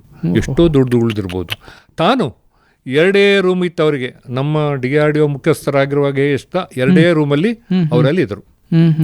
ಒಂದು ಹೊರಗೆ ಬಹುಮಾನ್ಯರು ಬಂದಾಗ ತನ್ನ ಮನೆ ಯಾರು ಕರೆಯೋದು ಕಡಿಮೆ, ಅವರಿಗೆ ಶಿಷ್ಟಾಚಾರದಲ್ಲಿದೆ. ಆದರೂ ಬಂದವರನ್ನು ಕೂರಿಸಲಿಕ್ಕೆ ಒಂದು ಹೊರಗೆ ಇದ್ದ ಒಂದು ರೂಮ್ ಬಿಟ್ಟರೆ, ಒಳಗೆ ಶಯನಗೃಹ ಮತ್ತು ಉಳಿದಕ್ಕೆ ಒಂದು 2 ರೂಮ್ನಲ್ಲಿ ಕಲಾಂರು 5 ವರ್ಷ ಬಾಳಿದ್ದಾರೆ. ಹೀಗಾಗಿ ಎಲ್ಲವೂ ಸರಳತೆ. ಅವರು ಮುಂದೆ ರಾಷ್ಟ್ರಪತಿ ಭವನದಲ್ಲಿ ಅಡ್ಡಾಡುವಾಗ ನೋಡಿದರು, ಪ್ರತಿ ಕಡೆ ಕೂಡ ಒಂದು ಕಡೆ ಸೈನಿಕನಿಗೆ, ಕಾವಲುಗಾರನಿಗೆ ಒಂದು ನಿಲ್ಲುವ ಒಂದು ವ್ಯವಸ್ಥೆ ಇತ್ತು. ಅಲ್ಲಿ ಅವನು ಪಿಕೆಟ್ ಅಂತ ಹೇಳ್ತಾರೆ. ಅಲ್ಲಿಗೆ ಅವನಿಗೆ ಮಳೆ, ಬಿಸಿಲು, ಚಳಿಗೆ ಏನು ರಕ್ಷಣೆ ಇರಲಿಲ್ಲ. ದೊಡ್ಡ ಬಹಳ ವಿಸ್ತಾರವಾದ ರಾಷ್ಟ್ರಪತಿ ಭವನಲ್ಲಿ ಹಲವು ಜನ ಇಂಥ ಭಟರು ಇದನ್ನು ಶಸ್ತ್ರಾಸ್ತ್ರಗಳನ್ನು ಹಿಡಿದು ಕಾಪಿಡ್ತಿದ್ರು. ಕಲಾಂರು ಗಮನಿಸಿದರು, ರಕ್ಷಣೆಗೆ ನಿಂತಿದ್ದಾರೆ, ಅದು ಒಂದು ಶಿಷ್ಟಾಚಾರ ಬೇಕು ಅಂತ ಇರಲಿ, ನಾನು ಬದಲಾವಣೆ ಮಾಡೋದು. ಅವ್ರು ಏನು ಮಾಡಿದ್ರು ಹೇಳಿದರೆ, ಅಲ್ಲಿ ನಿಂತ ಎಲ್ಲ ಅವರಿಗೆ ಭಟರಿಗೆ ಎಲ್ಲ ಹವಾಮಾನಕ್ಕೆ ಅನುಕೂಲವಾಗುವಂತಹ ಒಂದು ತಂಗುದಾಣವನ್ನು ನಿರ್ಮಿಸಲಿಕ್ಕೆ ಅಪ್ಪಣೆ ಕೊಟ್ಟರು. ಕೋಣೆ ಮಾಡಿ ಅದರಲ್ಲಿ 4 ದ್ವಾರಗಳು, ಚಳಿಯ ವೇಳೆಯಲ್ಲಿ ಅಲ್ಲಿ ಹೀಟರ್, ಆ ಗ್ಲಾಸುಗಳನ್ನು ಹಾಕಿ ಅವನಿಗೆ ಹೊರಗೆಲ್ಲ ನೋಡಲಿಕ್ಕೆ ಆಗ್ತದೆ, ಒಳಗೆ ಬೆಚ್ಚಗೆ ಇರುವಂಥ ತಾಣ. ಆಮೇಲೆ ಸೆಕೆ 45-50 ಡಿಗ್ರಿ ಡೆಲ್ಲಿಯಲ್ಲಿ. ಆವಾಗ ಅವನಿಗೆ ತಂಪಾಗಲಿಕ್ಕೆ ಫ್ಯಾನ್ಗಳು, ಪ್ರತಿ ಕಡೆ ಅದನ್ನು ಮೊದಲಾಗಿ ಮಾಡಿಸಿದ್ರು ಅವರು. ಒಬ್ಬ ಕಾವಲಿನ ಭಟನಿಗೂ ಕೂಡ ಈ ಥರ ಒಂದು ತೊಂದರೆ ಆಗಬಾರ್ದು ಎಂಬ ಒಂದು ಪ್ರಜ್ಞೆ ಅವರಲ್ಲಿ. ಸೊ ಅದ್ರ ಜೊತೆ ಅವ್ರಿಗೆ ವಿನಯತೆ ಕೂಡ ಸಾಕಷ್ಟು ಇತ್ತಲ್ಲ ಸರ್? ಭಾಳ ವಿನಯತೆ, ಅದೇ ಹೇಳಿದಲ್ಲ. ಆಮೇಲೆ ಅವರು ರಾಷ್ಟ್ರಪತಿ ಭವನವನ್ನು ಸಾರ್ವಜನಿಕರ ವೀಕ್ಷಣೆಗೆ ತೆರೆದಿಟ್ಟದ್ದು. ಅದು ಯಾರಿಗೂ ಗೊತ್ತುಂಟೇ ಇಲ್ಲ. ಯಾಕೆಂದ್ರೆ ರಾಷ್ಟ್ರಪತಿ ಭವನದ ಒಳಗೆ ಹೋಗ್ಲಿಕ್ಕೆ ಅವಕಾಶವೇ ಇರಲಿಲ್ಲ. ಅದಕ್ಕೆಲ್ಲ ಒಂದು ವ್ಯವಸ್ಥೆ ಮಾಡಿ, ಆನ್ಲೈನ್ ಬುಕ್ಕಿಂಗ್ ಮಾಡಿ, ಇದು ಜನಸಾಮಾನ್ಯರಿಗೆ ಸೇರಿದ್ದು, ನಾನೇನೋ ಇಲ್ಲೊಬ್ಬ ಇದ್ದೇನೆ ಅಂತೇಳಿ ತಾತ್ಕಾಲಿಕವಾಗಿ ಇರುವ ವ್ಯಕ್ತಿ ನಾನು ಅಂತ ಅವ್ರಿಗೆ ಪ್ರಜ್ಞೆ ಇತ್ತು. ಅಲ್ಲಿ ಆನ್ಲೈನ್ ಮಾಡಿ, ಆನ್ಲೈನ್ ಬುಕ್ಕಿಂಗನ್ನು ವ್ಯವಸ್ಥೆ ಮಾಡಿ, ದೆಹಲಿಗೆ ಬಂದ ಯಾತ್ರಿಕರು ವೀಕ್ಷಣೆಗಾಗಿ ರಾಷ್ಟ್ರಪತಿ ಭವನಕ್ಕೆ ಬರುವ ಒಂದು ವ್ಯವಸ್ಥೆ ಕಲ್ಪಿಸಿದರು. ಶಿಷ್ಟಾಚಾರ ಮತ್ತು ಭದ್ರತೆಯ ತಪಾಸಣೆ ಇರಲಿ, ಆದರೆ ಒಂದು ಅವಕಾಶ ನಾವು ಮಾಡಿ. ಈಗ ಕೂಡ ದೆಹಲಿಗೆ ಹೋದವರಿಗೆ ರಾಷ್ಟ್ರಪತಿ ಭವನ ನೋಡಲಿಕ್ಕೆ ಅವಕಾಶ ಉಂಟು. ಮೊಘಲ್ ಗಾರ್ಡನ್ಗೆ ಹೋಗೋ ಹೆಜ್ಜೆ ಇಡಲಿಕ್ಕೆ ಸಾಧ್ಯ ಇಲ್ಲ, ಅಲ್ಲಿ ಆಗಿತ್ತು, ಅಂದರೆ ಅಪ್ಪಣೆ ಇರಲಿಲ್ಲ. ಈಗ ಮೊಘಲ್ ಗಾರ್ಡನ್ ಕೂಡ ನೋಡಬೇಕಂತ ಒಂದು ವ್ಯವಸ್ಥೆಯನ್ನು ಕಲಾಂ ಮಾಡಿ ಹೋಗಿದ್ದಾರೆ. ಆ ರೂಮ್ಗಳನ್ನೆಲ್ಲ ಸಿದ್ಧಪಡಿಸಿದ್ರಲ್ಲ. ಹೌದು. ಆಮೇಲೆ ಅಲ್ಲಿರುವ ಇದನ್ನು ಹೂದೋಟಗಳನ್ನು ನೋಡಿದರು, ಖುಷಿಪಟ್ಟರು. ಕೊನೆಗೆ ಅವರು ಸರ್ವಧರ್ಮ ಸಮನ್ವಯತೆಯ ಒಂದು ತೋಟ ಮಾಡಬೇಕು ಅಂತ ಅವ್ರಿಗೆ ಮನಸ್ಸಾಯಿತು. ಎಲ್ಲ ಧರ್ಮಗಳಿಗೆ ಒಂದು ನಮ್ಮಲ್ಲಿ ಧರ್ಮದಲ್ಲಿ ತುಳಸಿ ಬಹಳ ಮುಖ್ಯ. ಮುಸ್ಲಿಂ ಅವರಿಗೆ ಇನ್ನೊಂದು ಯಾವುದೋ ಮುಖ್ಯ, ಹೂ ಇರ್ಬೋದು, ಧಾನ್ಯ ಅಥವಾ ಇದು ಅದು ಮುಖ್ಯ. ಜರಾತೃಷ್ಟರಿಗೆ, ಜೈನರಿಗೆ, ಬೌದ್ಧರಿಗೆ ಏನಾದ್ರು ಇರ್ಬೋದು, ಅದನ್ನೆಲ್ಲ ಒಂದು ತೋಟದಲ್ಲಿ ಬೆಳೆಸಿದ್ರು ಅವರು. ಎಲ್ಲಾ ಧರ್ಮಗಳಿಗೆ ಒಂಥರ ಸರ್ವಧರ್ಮದ ತೋಟ, ಶಾಂತಿಯ ತೋಟ ಅಂತ ಹೇಳಿದ್ರಲ್ಲ, ಅದು ನಿಜವಾಗಿ ಅಲ್ಲಿ ನಿರ್ಮಿಸಿದ್ದಾರೆ ಅವರು. ಹಾಗೆ ಇಂಥ ವಿನೂತನ ಕಲ್ಪನೆಗಳು. ಅಲ್ಲಿ ಯಾವುದೋ ಒಂದು ಹಣ್ಣು ವಿಪುಲವಾಗಿ ಬಿದ್ದು ನಶಿಸಿ ಹೋಗ್ತಿತ್ತು. ಅವ್ರಿಗಾಯ್ತು, ಇಷ್ಟು ಒಳ್ಳೆ ಹಣ್ಣು ಜನರಿಗೆ ತಿನ್ಬೇಕಾ ಬೇಡಬೇಕಂತ ಗೊತ್ತಿರಲಿಲ್ಲ ಹೇಗೆ ಬಳಸೋದು ಅಂತ. ಅವರು ಕೂಡಲೇ ಮೈಸೂರಿನ ನಮ್ಮ ಆಹಾರ ಸಂಶೋಧನೆಯ ಇಲ್ಲಿಯ ಪ್ರಯೋಗಾಲಯದ ನಿರ್ದೇಶನ ಕರೆಸಿ ಅದನ್ನು ಪರೀಕ್ಷೆ ಮಾಡಿ ಹೇಳು, ಅದರದ್ದು ರಸ ಹೇಗೆ ಆಗ್ತದೆ, ಅದು ಮನುಷ್ಯ ತಗೊಳ್ಬೋದಾ ಅಂತ. ಪರೀಕ್ಷೆ ಆದ ಕೂಡಲೇ ಅದು ಬಹಳ ಒಳ್ಳೆಯದು, ಆ್ಯಪಲ್ ಜ್ಯೂಸ್ ಆಗಿ ಒಳ್ಳೇದಿದೆ, ಏನಾಗೋದಿಲ್ಲ ಸರ್, ಅದು ಕೆಡದಾಗಿ ಪ್ರಿಸರ್ವ್ ಮಾಡ್ಬೋದು, ಅದರ ಜ್ಯೂಸ್ ಮಾಡಲಿಕ್ಕೆ ಆಗ್ತದೆ ಅಂತ ಹೇಳಿದರು. ಕರಂ ಸಾಹೇಬರು ಅದನ್ನು ಎಲ್ಲರಿಗೂ ಹೇಳಿದರು, ನೀವು ಹೋಗಿ ಆ ಜ್ಯೂಸ್ ಮಾಡ್ಬೋದು ಅಂತೆಲ್ಲ ಪ್ರಚಾರ ಮಾಡಿ, ಅಲ್ಲಿ ಒಂದು ಕಡೆ ಜ್ಯೂಸು ವ್ಯವಸ್ಥೆ ಕೂಡ ಮಾಡಿ ಅವರ ಕೆಲಸದವರಿಗೆಲ್ಲ. ಆದರೆ ಜ್ಯೂಸು ಕುಡಿಯಬಹುದು ಅಂತ ಹೇಳಿ ಅದನ್ನು ಮಾಡಿದ ಮೇಲೆ ಮತ್ತೆ ಒಂದು ಹಣ್ಣಲ್ಲಿ ಬಿಡ್ಲಿಕ್ಕೆ ಸಿಗ್ತಿರ್ಲಿಲ್ಲ, ಎಲ್ಲರೂ ತಗೊಂಡು ಹೋಗ್ತಿದ್ದಾರೆ. ನೋಡಿ, ಒಂದು ಹಣ್ಣು ಕೂಡ ಆ ದೊಡ್ಡ ಹೌದು ಆಗಬಾರ್ದು ಅಂತ ಅಂತಿತ್ತು ಅವರಲ್ಲಿ. ಇಂಥ ಚಿಂತನೆಗಳೆಲ್ಲ ಅವರಲ್ಲಿ ಇತ್ತು. ಹೊರಗಿರುವಾಗ ಬಂದ್ಗಲ ಹಾಕಿ ರಾಷ್ಟ್ರಪತಿಯ ಒಂದು ದಿರಿಸುತ್ತ ಶಿಷ್ಟಾಚಾರಕ್ಕೆ ಬೇಕಾಗಿದ್ದಾಗಿರ್ತಿದ್ರು. ಅವರು ರೂಮಿಗೆ ಹೋದ್ರೆ ಒಂದು ಟೀ ಶರ್ಟ್ ಮತ್ತೆ ದಕ್ಷಿಣ ಭಾರತ ಲುಂಗಿ ಹಾಕಿ ಕೂತಿದ್ದಾರೆ ಆರಾಮದಲ್ಲಿ. ಅಲ್ಲ, ಆ ವೃತ್ತಿಪರತೆ ಅಥವಾ ಮಾನವೀಯತೆ ಎಲ್ಲವನ್ನು ಒಳಗೊಂಡಂತೆ ವಿನಯತೆ ಕೂಡ ಅವರ ಏನಾದ್ರು ವಿನಯತೆಗೆ ಏನಾದ್ರು ಒಂದು ಉದಾಹರಣೆ ನೋಡಿ. ಒಮ್ಮೆ ಹೇಳಬೇಕು ಒಂದು ನನ್ನ ಪ್ರಸಂಗ. ಅವಾಗ ಜಾರ್ಜ್ ಫೆರ್ನಾಂಡಿಸ್ ಅವರು ರಕ್ಷಣಾ ಸಚಿವರಾಗಿದ್ದರು, ಕಲಾಂ ಅವರು ಅವರಿಗೆ ಸಲಹೆಗಾರರಾಗಿದ್ದರು. ಆವಾಗ ಒಂದು ದಿವಸ ನಾನು ಇಬ್ಬರಿಗೂ ಶಿಷ್ಟಾಚಾರ ವ್ಯವಸ್ಥೆ ಮಾಡಬೇಕಿತ್ತು. ಮೊದಲಿಗೆ ನಾನು ರಕ್ಷಣಾ ಸಚಿವರನ್ನು ಎದುರುಗೊಂಡು ಅವ್ರದ್ದೆಲ್ಲ ಆಯಿತು. ಮತ್ತು ಕಲಾಂರನ್ನು ಕೂಡ ನಾನು ಅಟೆಂಡ್ ಮಾಡ್ತಾ ಇದ್ದೆ. ಒಂದು ಸಲ ಬೆಳಗ್ಗೆ ಅವರು ಕಲಾಂ ಸಾಹೇಬರು ಕೇಳಿದರು, ಇವ್ರ ಸಂಜೆ ಕಾರ್ಯಕ್ರಮ ರಕ್ಷಣಾ ಸಚಿವರದ್ದು ಎಲ್ಲಿದೆ ಅಂತ. ರಕ್ಷಣಾ ಸಚಿವರು ನನಗೆ ಬಂದ ಕೂಡಲೇ ಕೇಳಿದರು, ಅವ್ರಿಗೇನೋ ಮಾಹಿತಿ ಬಂದಿತ್ತು, ಇಲ್ಲಿ ಪೇಜಾವರ ಶ್ರೀಗಳು ಹಿಂದಿನವರು ದೊಡ್ಡವರು ಅವರು ಬಂದಿದ್ದಾರಾ ಅಂತ. ನಾನು ಕೂಡಲೇ ಅಲ್ಲೇ ವಿದ್ಯಾಪೀಠದಲ್ಲಿ ಸಂಪರ್ಕಿಸಿ ಅವರಿದ್ದಾರೆ ಸಮಯ ಹೇಳಿ ಬಂದರೂ ಬರ್ಬೋದು ಇವರು ಅಂತ ಹೇಳಿದೆ. ಅವರಿಗೆ ಭಾಳ ಖುಷಿ ಆಯಿತು, ಆಶ್ಚರ್ಯ ಆಯಿತು. ಜಾರ್ಜ್ ಫರ್ನಾಂಡಿಸ್ ಹೇಳಿ ಹಿಂದೂ ಧರ್ಮದ ಸ್ವಾಮಿಗಳಿಲ್ಲಿ ಅಂತ. ಕೊನೆಗೆ ಯಾರೋ ಅವ್ರು ಮಾತಾಡೋ ಜಾರ್ಜ್ ಅವ್ರ ಹತ್ರ ಕೇಳಿದರು, ರಿಯಲಿ ಎಷ್ಟೇ ಏನು surprise that you are meeting. ಅದಕ್ಕೆ ಅವರು ಹೇಳಿದರು, ಜಾರ್ಜ್ ಅವರು ಕೂಡ ಬಹಳ ಮೇಧಾವಿ, ಮಾನವೀಯತೆ ತುಂಬಿದ ಜನ. ನೋಡಿ, ನಾನು ಉಡುಪಿಯವ, ನನ್ನ ಊರಿನಲ್ಲಿ ನನ್ನ ಪ್ರದೇಶದಲ್ಲಿ ಮಠಾಧೀಶರು ಅಂತ ಹೇಳಿದ್ರೆ ನನಗೆ ಭಾಳ ಗೌರವ. ಅವರು ನನ್ನ ಗುರುಗಳು ಕೂಡ, ಅವ್ರು ಬಂದಿದ್ದಾರೆ, ಅವ್ರಿಗೆ ಹೋಗಿ ನಾನು ಗೌರವ ಕೊಡ್ತೇನೆ. ಜಾರ್ಜ್ ಫರ್ನಾಂಡಿಸ್ ಹೊರಟ್ರು ಅಲ್ಲಿಗೆ. ಕಲಾಂರು ನನ್ನ ಹತ್ರ ಕೇಳಿದರು, ಎಲ್ಲಿ ಹೋಗ್ತಾರೆ? ಆಗ ನಾನು ಹೇಳಿದೆ, ವಿದ್ಯಾಪೀಠ ಅಂತ ಇದೆ, ಅಲ್ಲಿ ನಾನು ಅವ್ರು ಕರ್ಕೊಂಡು ಹೋಗ್ತೇನೆ, ಪೇಜಾವರ ಮಠದ ಶ್ರೀಗಳು ಬಂದಿದ್ದಾರೆ, ಅವರು ಸರ್ವ ಮಾನ್ಯತೆ ಎಲ್ಲರೂ ಆಧರಿಸುವ ಒಬ್ಬರು ವ್ಯಕ್ತಿ ಅಂತ. ಆಗ ಕಲಾಂ ಅವರು ಹೇಳಿದರು, ನಾನು ಬರ್ತೇನೆ ಅಲ್ಲಿಗೆ ಅಂತ. ನನಗೆ ಏನು ಹೇಳಬೇಕಾದಾಗಲಿಲ್ಲ ಸರ್, ಅಲ್ಲ ನಾನು ಮುಸ್ಲಿಂ ಆಗಿ ಅವರ ಯಾವತ್ತು ನೋಡಿಲ್ಲ, ನಾನು ಬರ್ತೇನೆ. ಅವರು ರಕ್ಷಣಾ ಸಚಿವರು ಅವ್ರ ಹತ್ರ ಹೋಗಬೇಕಾದ್ರೆ ನಿಜವಾಗಿ ಅವರಲ್ಲಿ ಏನಾಗಿರಬೇಕು, ನಾನು ಕೇಳಿದ್ದೇನೆ, ನಾನು ಬರ್ತೇನೆ, ಆಯ್ತಾ, ನನಗೂ ವ್ಯವಸ್ಥೆ ಮಾಡು ಅಂತ ಹೇಳಿದರು.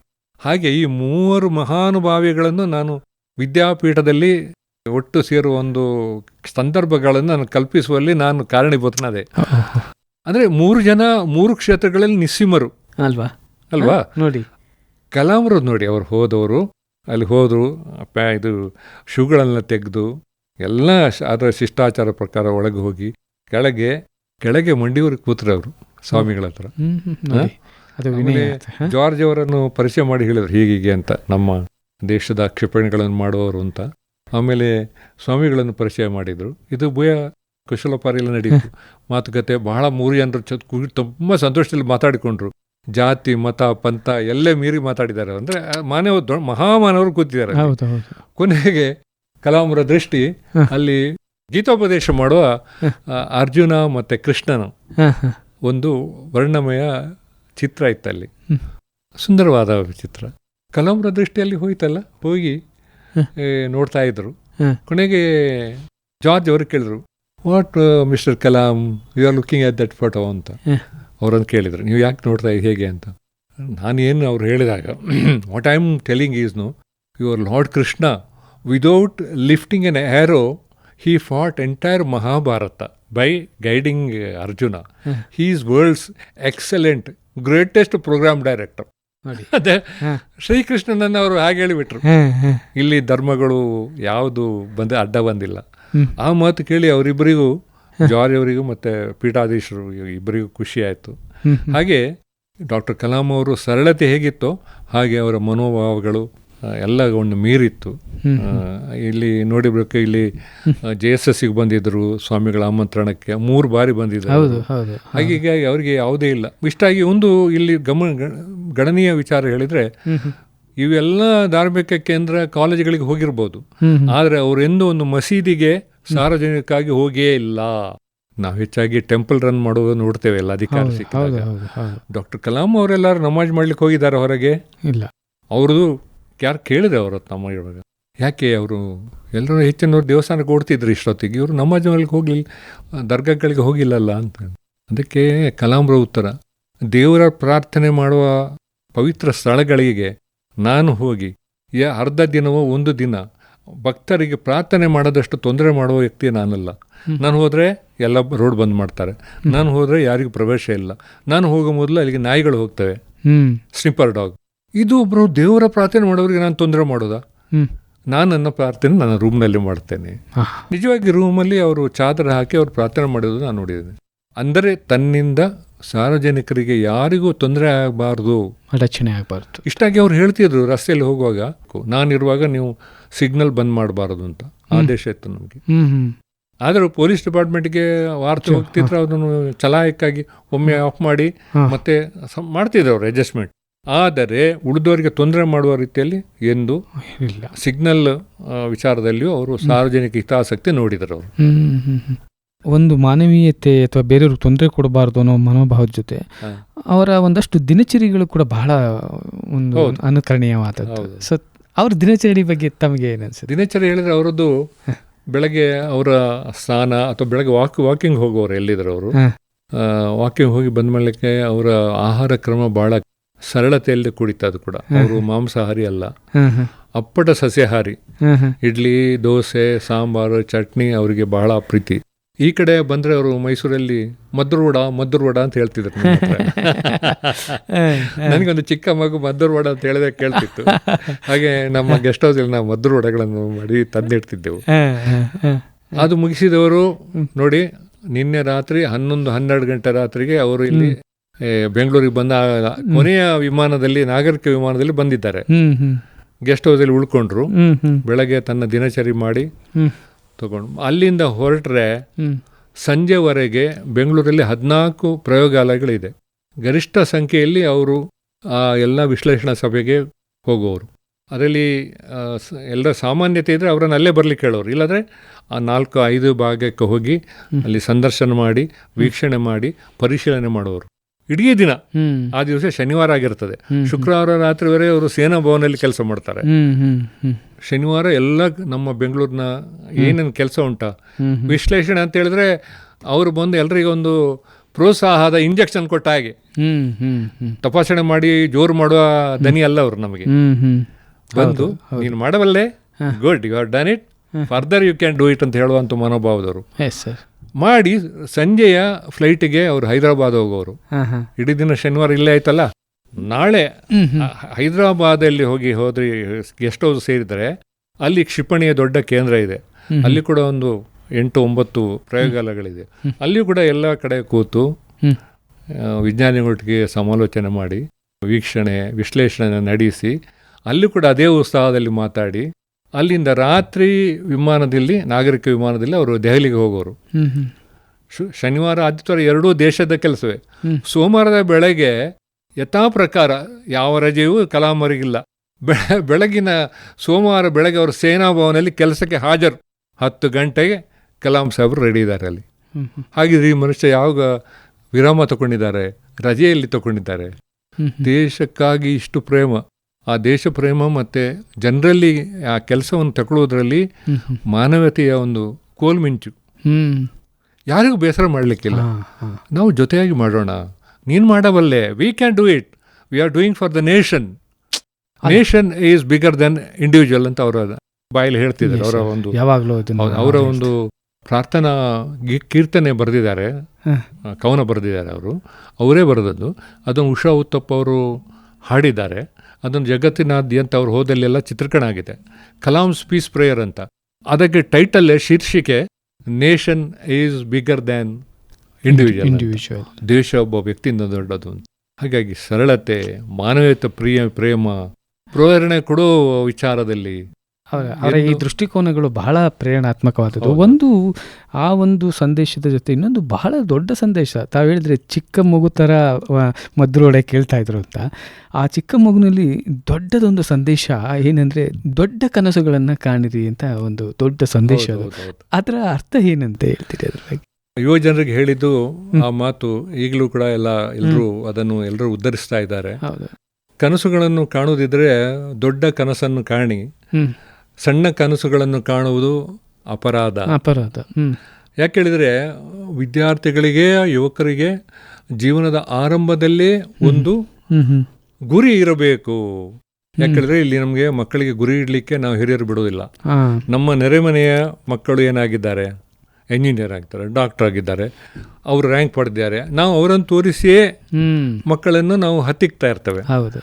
ಕಲಾಂ ಸಾಹೇಬ್ರಿಗೆ ಗೊತ್ತಿತ್ತು, ಕನಸುಗಳನ್ನು ಕಾಣಲಿ. What you want to become, you should become that only, ಬೇರೇನೂ ನೀನು ಆಗಬಾರ್ದು. ಹಾಗಾಗಿ ಕನಸುಗಳನ್ನು ಕಾಣಬೇಕು. ಆ ಕನಸುಗಳು ಹೇಗಿರಬೇಕು ಹೇಳಿದ್ರೆ, ನಿನಗೆ ನಿದ್ದೆ ಆರಾಮವಾಗಿ ಬರಬಾರ್ದು, ನಿದ್ದೆಯ ಕೆಡಿಸುವಂತಹ ಕನಸುಗಳಾಗಿರಬೇಕು. ಆಮೇಲೆ ಆ ಕನಸುಗಳನ್ನು ನನಸಾಗಿ ಮಾಡಲಿಕ್ಕೆ ನೀನು ಹೋರಾಟ ಮಾಡಬೇಕು. ಆ ಹೋರಾಟದಲ್ಲಿ ಸಮಗ್ರವಾಗಿ ನಿನ್ನ ಚೇತನ, ನಿನ್ನ ಶಕ್ತಿ, ನಿನ್ನ ಸಮಯ, ಶ್ರದ್ಧೆಯನ್ನೆಲ್ಲ ಮೇಳೈಸಿರ್ಕೊಳ್ಳಬೇಕು. ಆಗ ನೀನು ಒಂದು ದಿವಸ ನಿನ್ನ ಕನಸನ್ನು ನನಸಾಗಿರಿಸ್ತಿ, ನೀನು ಗುರಿ ಸಾಧನೆ ಮಾಡ್ತೀರಿ. ಗುರಿ ಸಾಧನೆ ಮಾಡೋವರೆಗೆ ನೀನು ಸುಮ್ಮನೆ ಇರಬೇಡ ಅಂತ. ಸುಮ್ಮನೆ ನಿಲ್ಲಂಗಿಲ್ಲ ನೀನು ಅಂತ. Yes sir. ಹಾಗೆಯೇ ಶಿಕ್ಷಣ ಮತ್ತು ಶಿಕ್ಷಕರ ಕುರಿತಂತೆ ಅವರಿಗಿದ್ದಂಥ ಅಭಿಪ್ರಾಯ? ಶಿಕ್ಷಕರ ಮೇಲೆ ಅವರಿಗೆ ಬಹಳ ಆದರ ಮತ್ತು ಗೌರವ. ಯಾಕೆಂದರೆ ಅವರ ಜೀವನ ಚರಿತ್ರೆಯಲ್ಲಿ ನಾನು ಅವರ ಜೀವನ ಚರಿತ್ರೆ ಬರೆಯುವಾಗ ನಾನು ನೋಡಿದ್ದೇನೆ. ಏನು ಕಂಡುಕೊಂಡಿದ್ದೇನೆ ಹೇಳಿದರೆ, ಅವರಿಗೆ ಅವರ ಜೀವನದಲ್ಲಿ ಹಲವಾರು ಗುರುಗಳು ಅವರನ್ನು ಹುರಿದುಂಬಿಸಿದ್ದಾರೆ. ಅವರಲ್ಲಿ ಆ ವೇಳೆ ಕನ್ಯಾಕುಮಾರಿ, ಅದು ರಾಮೇಶ್ವರ, ಅದೆಲ್ಲ ಅಂತ ಒಂದು ತೀರ್ಥಕ್ಷೇತ್ರದ ಜಾಗೆ, ರಾಮನಾಥಪುರಂ ಎಲ್ಲ ಇದೆ, ರಾಮನಾಥೇಶ್ವರ ದೇವಸ್ಥಾನ ಅಲ್ಲ, ಅಲ್ಲಿ ಅವರು ಒಂದು ಅತ್ಯಂತ ಸುಖದ ಮತ್ತು ಜಾತ್ಯತೀತ ಒಂದು ನಿಜವಾದ ವ್ಯವಸ್ಥೆ ಅಲ್ಲಿತ್ತು.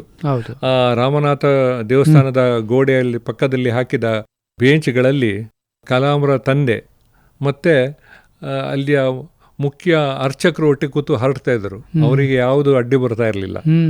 ಅಂದರೆ ದೇವನೊಬ್ಬ, ಅವನನ್ನು ಸೇರುವ ದಾರಿಗಳು ಹಲವು. ಹೀಗಾಗಿ ನಾವು ಯಾಕೆ ಹೊಡೆದಿರ್ಬೇಕು? ಅವರು ಬಹಳ ಖುಷಿಯಲ್ಲಿ ದೋಸೆ ಥರ ಇದ್ರಲ್ಲಿ. ಕಲಾಂ ಅವರು ಹಾಗೆ ಅಲ್ಲಿ ಅದೇ ರೀತಿ ಬೆಳೆದವರು. ಆ ನಡುವೆ ಅವರಿಗೆ ಈ ಗುರುಗಳು ಸಿಕ್ಕಿದ್ರು. ಗುರುಗಳು ಹೇಳಿದ್ರೆ, ಅವರಿಗೆ ಒಬ್ಬ ಗುರು ಎಷ್ಟು ಅಭಿಮಾನ ಪಟ್ಟರು ಅಂತ ಹೇಳಿದ್ರೆ, ಆಗಿನ ವ್ಯವಸ್ಥೆಯಲ್ಲಿ ಬ್ರಾಹ್ಮಣರ ಮನೆಯಲ್ಲಿ ಬೇರೆ ಯಾರನ್ನು ಊಟಕ್ಕೆ ಕರೀತಿರ್ಲಿಲ್ಲ. ಆದರೆ ಆಗಿನ ಒಂದು ಸುಧಾರಿತ ಮನೋಭಾವದ ಶಿಕ್ಷಕರು ಬ್ರಾಹ್ಮಣರಾಗಿದ್ದರು. ಅವರು ಕಲಾಂ ಅವರನ್ನು ಮನೆಗೆ ಊಟಕ್ಕೆ ಕರೆದು, ನನ್ನೊಟ್ಟಿಗೆ ನೀನು ಊಟ ಮಾಡಬೇಕು ಹೇಳುವಾಗ, ಅವರು ಹೆಂಡತಿ ಅವರನ್ನು ನೋಡಿ, ಏನಪ್ಪ ನೀವು ಹೊಸದು ಮಾಡ್ತಾ ಇದ್ರಿ, ಇದೆಲ್ಲ ಗೊತ್ತಾದ್ರೆ ಏನಾಗ್ತದೆ? ಭಾಳ ವರ್ಷಗಳ ಹಿಂದೆ ಅದು. ಕಲಾಂರಿಗೆ ಭಾಳ ಮುಜುಗರ ಆಯಿತು, ಏನು ನಡೀತಿದೆ ಅಂತ ಹೋದ್ರಲ್ಲಿ. ಹೆಂಡತಿಗಳಿದ್ರು, ನಾವೆಲ್ಲ ಮನುಷ್ಯರು ಒಂದು, ಕಲಾಂ ದೊಡ್ಡ ಮನುಷ್ಯ ಆಗುವ ನಾಳೆ. ಅವ್ರ ಬಾಯಲ್ಲಿ ಬಂತಂತೆ ಗುರುಗಳಲ್ಲಿ, ಇಲ್ಲಿ ಕರೆದದ್ದೇ ನನಗೆ ಭಾಳ ಸಂತೋಷ, ನನ್ನ ಸಂತೋಷವನ್ನು ನೀನು ಅಡ್ಡಿ ಮಾಡಬೇಡ, ಕಲಾಮಿಗೆ ಊಟ ಹಾಕು ಅಂತ. ಕಲಾಮಲ್ಲಿ ಊಟ ಮಾಡಿದ್ರೆ ದೊಡ್ಡ ಸುದ್ದಿ ಆಯಿತು ಆ ದಿನ. ಹಾಗಾಗಿ ಒಮ್ಮೆ ಅವರು ತಪ್ಪಿ ಬೇರೆ ಕ್ಲಾಸಿಗೆ ಹೋದಾಗ ಅವರನ್ನು ಗೆಟ್ಔಟ್ ಮಾಡಿದ್ರಲ್ಲಿ. ಗೆಟ್ಔಟ್ ಮಾಡಿದ ಕೂಡಲೇ ಕಲಾಂ ಮಮ್ಮಲೆ ಮರಗಿದರು. ಬಹಳ ಪ್ರತಿಭಾವಂತ ವಿದ್ಯಾರ್ಥಿ. ತಪ್ಪಿ ಬೇರೆಯವರ ಕ್ಲಾಸಿಗೆ ಹೋದಾಗ ನವಿರಾಗಿ ಹೇಳ್ಬೋದಿತ್ತು. ಅದು ಮುಖ್ಯ ಶಿಕ್ಷಕರಿಗೆ ಗೊತ್ತಾಯಿತು. ಅವರು ಆ ಶಿಕ್ಷಕನ ಕರೆದು ಕಲಾಮಿಗೆ ಆದ ಅವಮಾನವನ್ನು ನೋಡಿ ಹೇಳಿದ್ರಂತೆ, ನೋಡಪ್ಪ, ಇಲ್ಲಿ ಕೇಳು, ಈ ನಮ್ಮ ಊರಿನಲ್ಲಿ ನಾವೆಲ್ಲ ಒಂದೇ, ನೀನು ಯಾರನ್ನು ಹಾಗೆ ಹೀಗೆ ತಿಳ್ಕೊಳ್ಬಾರದು. ನೀನು ಇಷ್ಟು ಪ್ರತಿಭಾವಂತ ವ್ಯಕ್ತಿಯನ್ನು ನೀನು ಅವ್ನು ಗೆಟ್ಔಟ್ ಹೇಳಿದೆಯಲ್ಲ, ಅದು ಯಾಕೆ ಹಾಗೆ ಮಾಡಿದ್ದೀನಿ ನೀನು? ಮತ್ತೊಂದು ಬಾರಿ ಅವರನ್ನು ಹಿಂದೆ ಬೆಂಚಲ್ಲಿ ಕೂರಿಸಿದರು ಎದುರಿನಿಂದ. ಯಾಕೆ ಹಾಗೆ ಮಾಡಿದ್ದೀನಿ? ಯಾವ ತಾರತಮ್ಯವನ್ನು ಮಾಡೋದಿರು.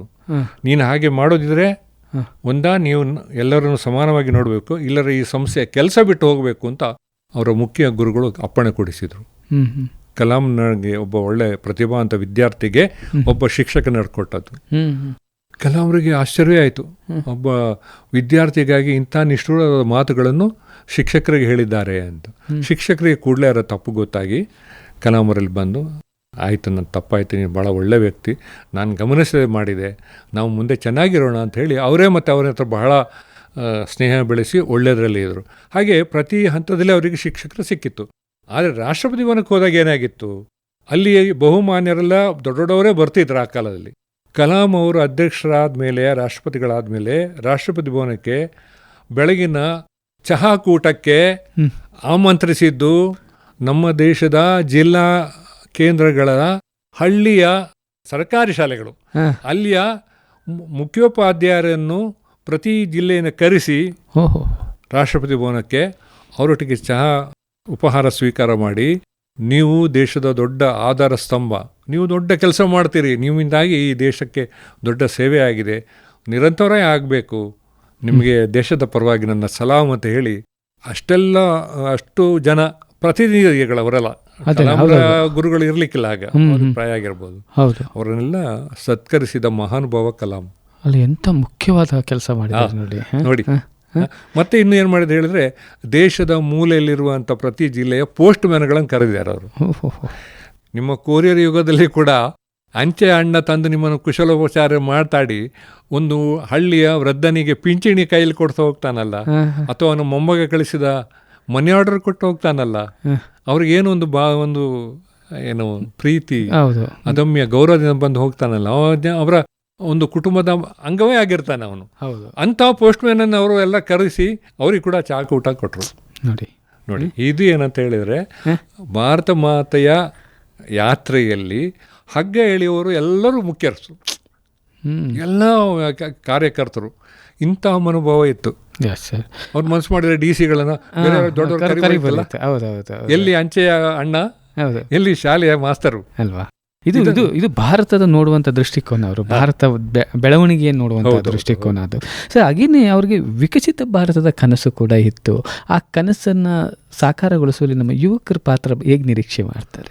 ಅವರು ಇದೇ ವಿಚಾರದಲ್ಲಿ ಅವರು ಹೇಳಿದ್ದು ವಿಷನ್ ಇಂಡಿಯಾ 2020 ಅಂತ ಬಹಳ ವರ್ಷಗಳ ಹಿಂದೆ ಹೇಳಿತು. ಯುವಕರ ಬಗ್ಗೆ ಅವರು ಯಾಕೆ ಹೇಳಿದರೆ, ಭಾರತ ಬಹು ಜನಸಂಖ್ಯೆಯ ಭಾರತ, ಸಂಪ್ರದಾಯ ಮೂಢನಂಬಿಕೆಗಳ ರಾಷ್ಟ್ರ ಅಂತ ಇದ್ದದ್ದನ್ನು ನೀವು ತೆಗಿರಿ, ನಿಮ್ಮ ಇಡೀ ದೊಡ್ಡ ಜನಸಂಖ್ಯೆ ನಮ್ಮಲ್ಲಿ ಇರ್ಬೋದು, ಆದರೆ ನೀವು ಅದರ ಸೂಕ್ಷ್ಮವಾಗಿ ನೋಡಿದರೆ ಆಗಿನ ವೇಳೆ 60% ಭಾರತದಲ್ಲಿ ಯುವ ಜನರಿದ್ದರು.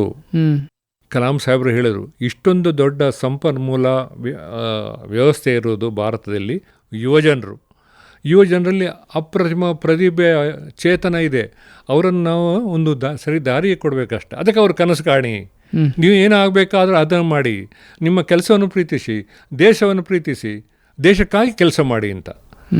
ಅವರು ವಿದೇಶಗಳಿಗೆ ಹೋಗೋ ಬಹಳ ಜನ ಪ್ರತಿಭಾವಂತರು, ಅಮೆರಿಕಕ್ಕೆ ಹೋಗೋವರೆಲ್ಲ ಅವರನ್ನು ವಿಮಾನ ನಿಲ್ದಾಣದಲ್ಲಿ ಬಂದು ಮಾತಾಡಿಸ್ತಿದ್ರು ಅಭಿಮಾನದಿಂದ. Sir, I am going to silicon city of America sir, this salary ಅಂತೆಲ್ಲ ಹೇಳ್ತಿದ್ರು ಎಲ್ಲ ಬಂದು. ಅವರು ಅವರನ್ನು ಕುಗ್ಗಿಸ್ತಿರ್ಲಿಲ್ಲ. ಓ ಹೌದಾ ಅಂತ ಕೇಳಿದ್ರು. ಮತ್ತೆ ಒಂದು ಮಾತು ಹೇಳ್ತಿದ್ರು, young man, I have listen what you said, but what I wanted to say is, you are not working for India. Mother country has given to everything for you, everything, the best of it they are given to you in the form of your parents. But it is a time for you to repay for Mother India. You know, working for India is a great pleasure. ನಿನ್ನ ದೇಶಕ್ಕೆ ಸಿಗುವ ಕೆಲಸ ಮಾಡಿದ ಆತ್ಮ ಸಂತೃಪ್ತಿ ನೀನು ಎಷ್ಟು $1 ಕೊಟ್ಟರು ಸಿಗುವುದಿಲ್ಲ. ಭಾರತಕ್ಕೆ ಬಂದು ಕೆಲಸ ಮಾಡು ಅಂತ ಹೇಳಿದ್ದು ಉಂಟು. ಅವರು ಯುವ ಜನರಲ್ಲಿ ಮಾಡುವ ಒಂದು ಚೇತನ ಉಂಟು ಅಂತ ಅವ್ರು ಹೇಳಿದ್ದಾರೆ. ಹಾಗೆ ಹಲವು ಜನ ಕೆಲಸ ಬಿಟ್ಟು ಮತ್ತೆ ಇಸ್ರೋ ಮತ್ತು DRDOಗಳಿಗೆ ಸೇರಿದ್ದಾರೆ.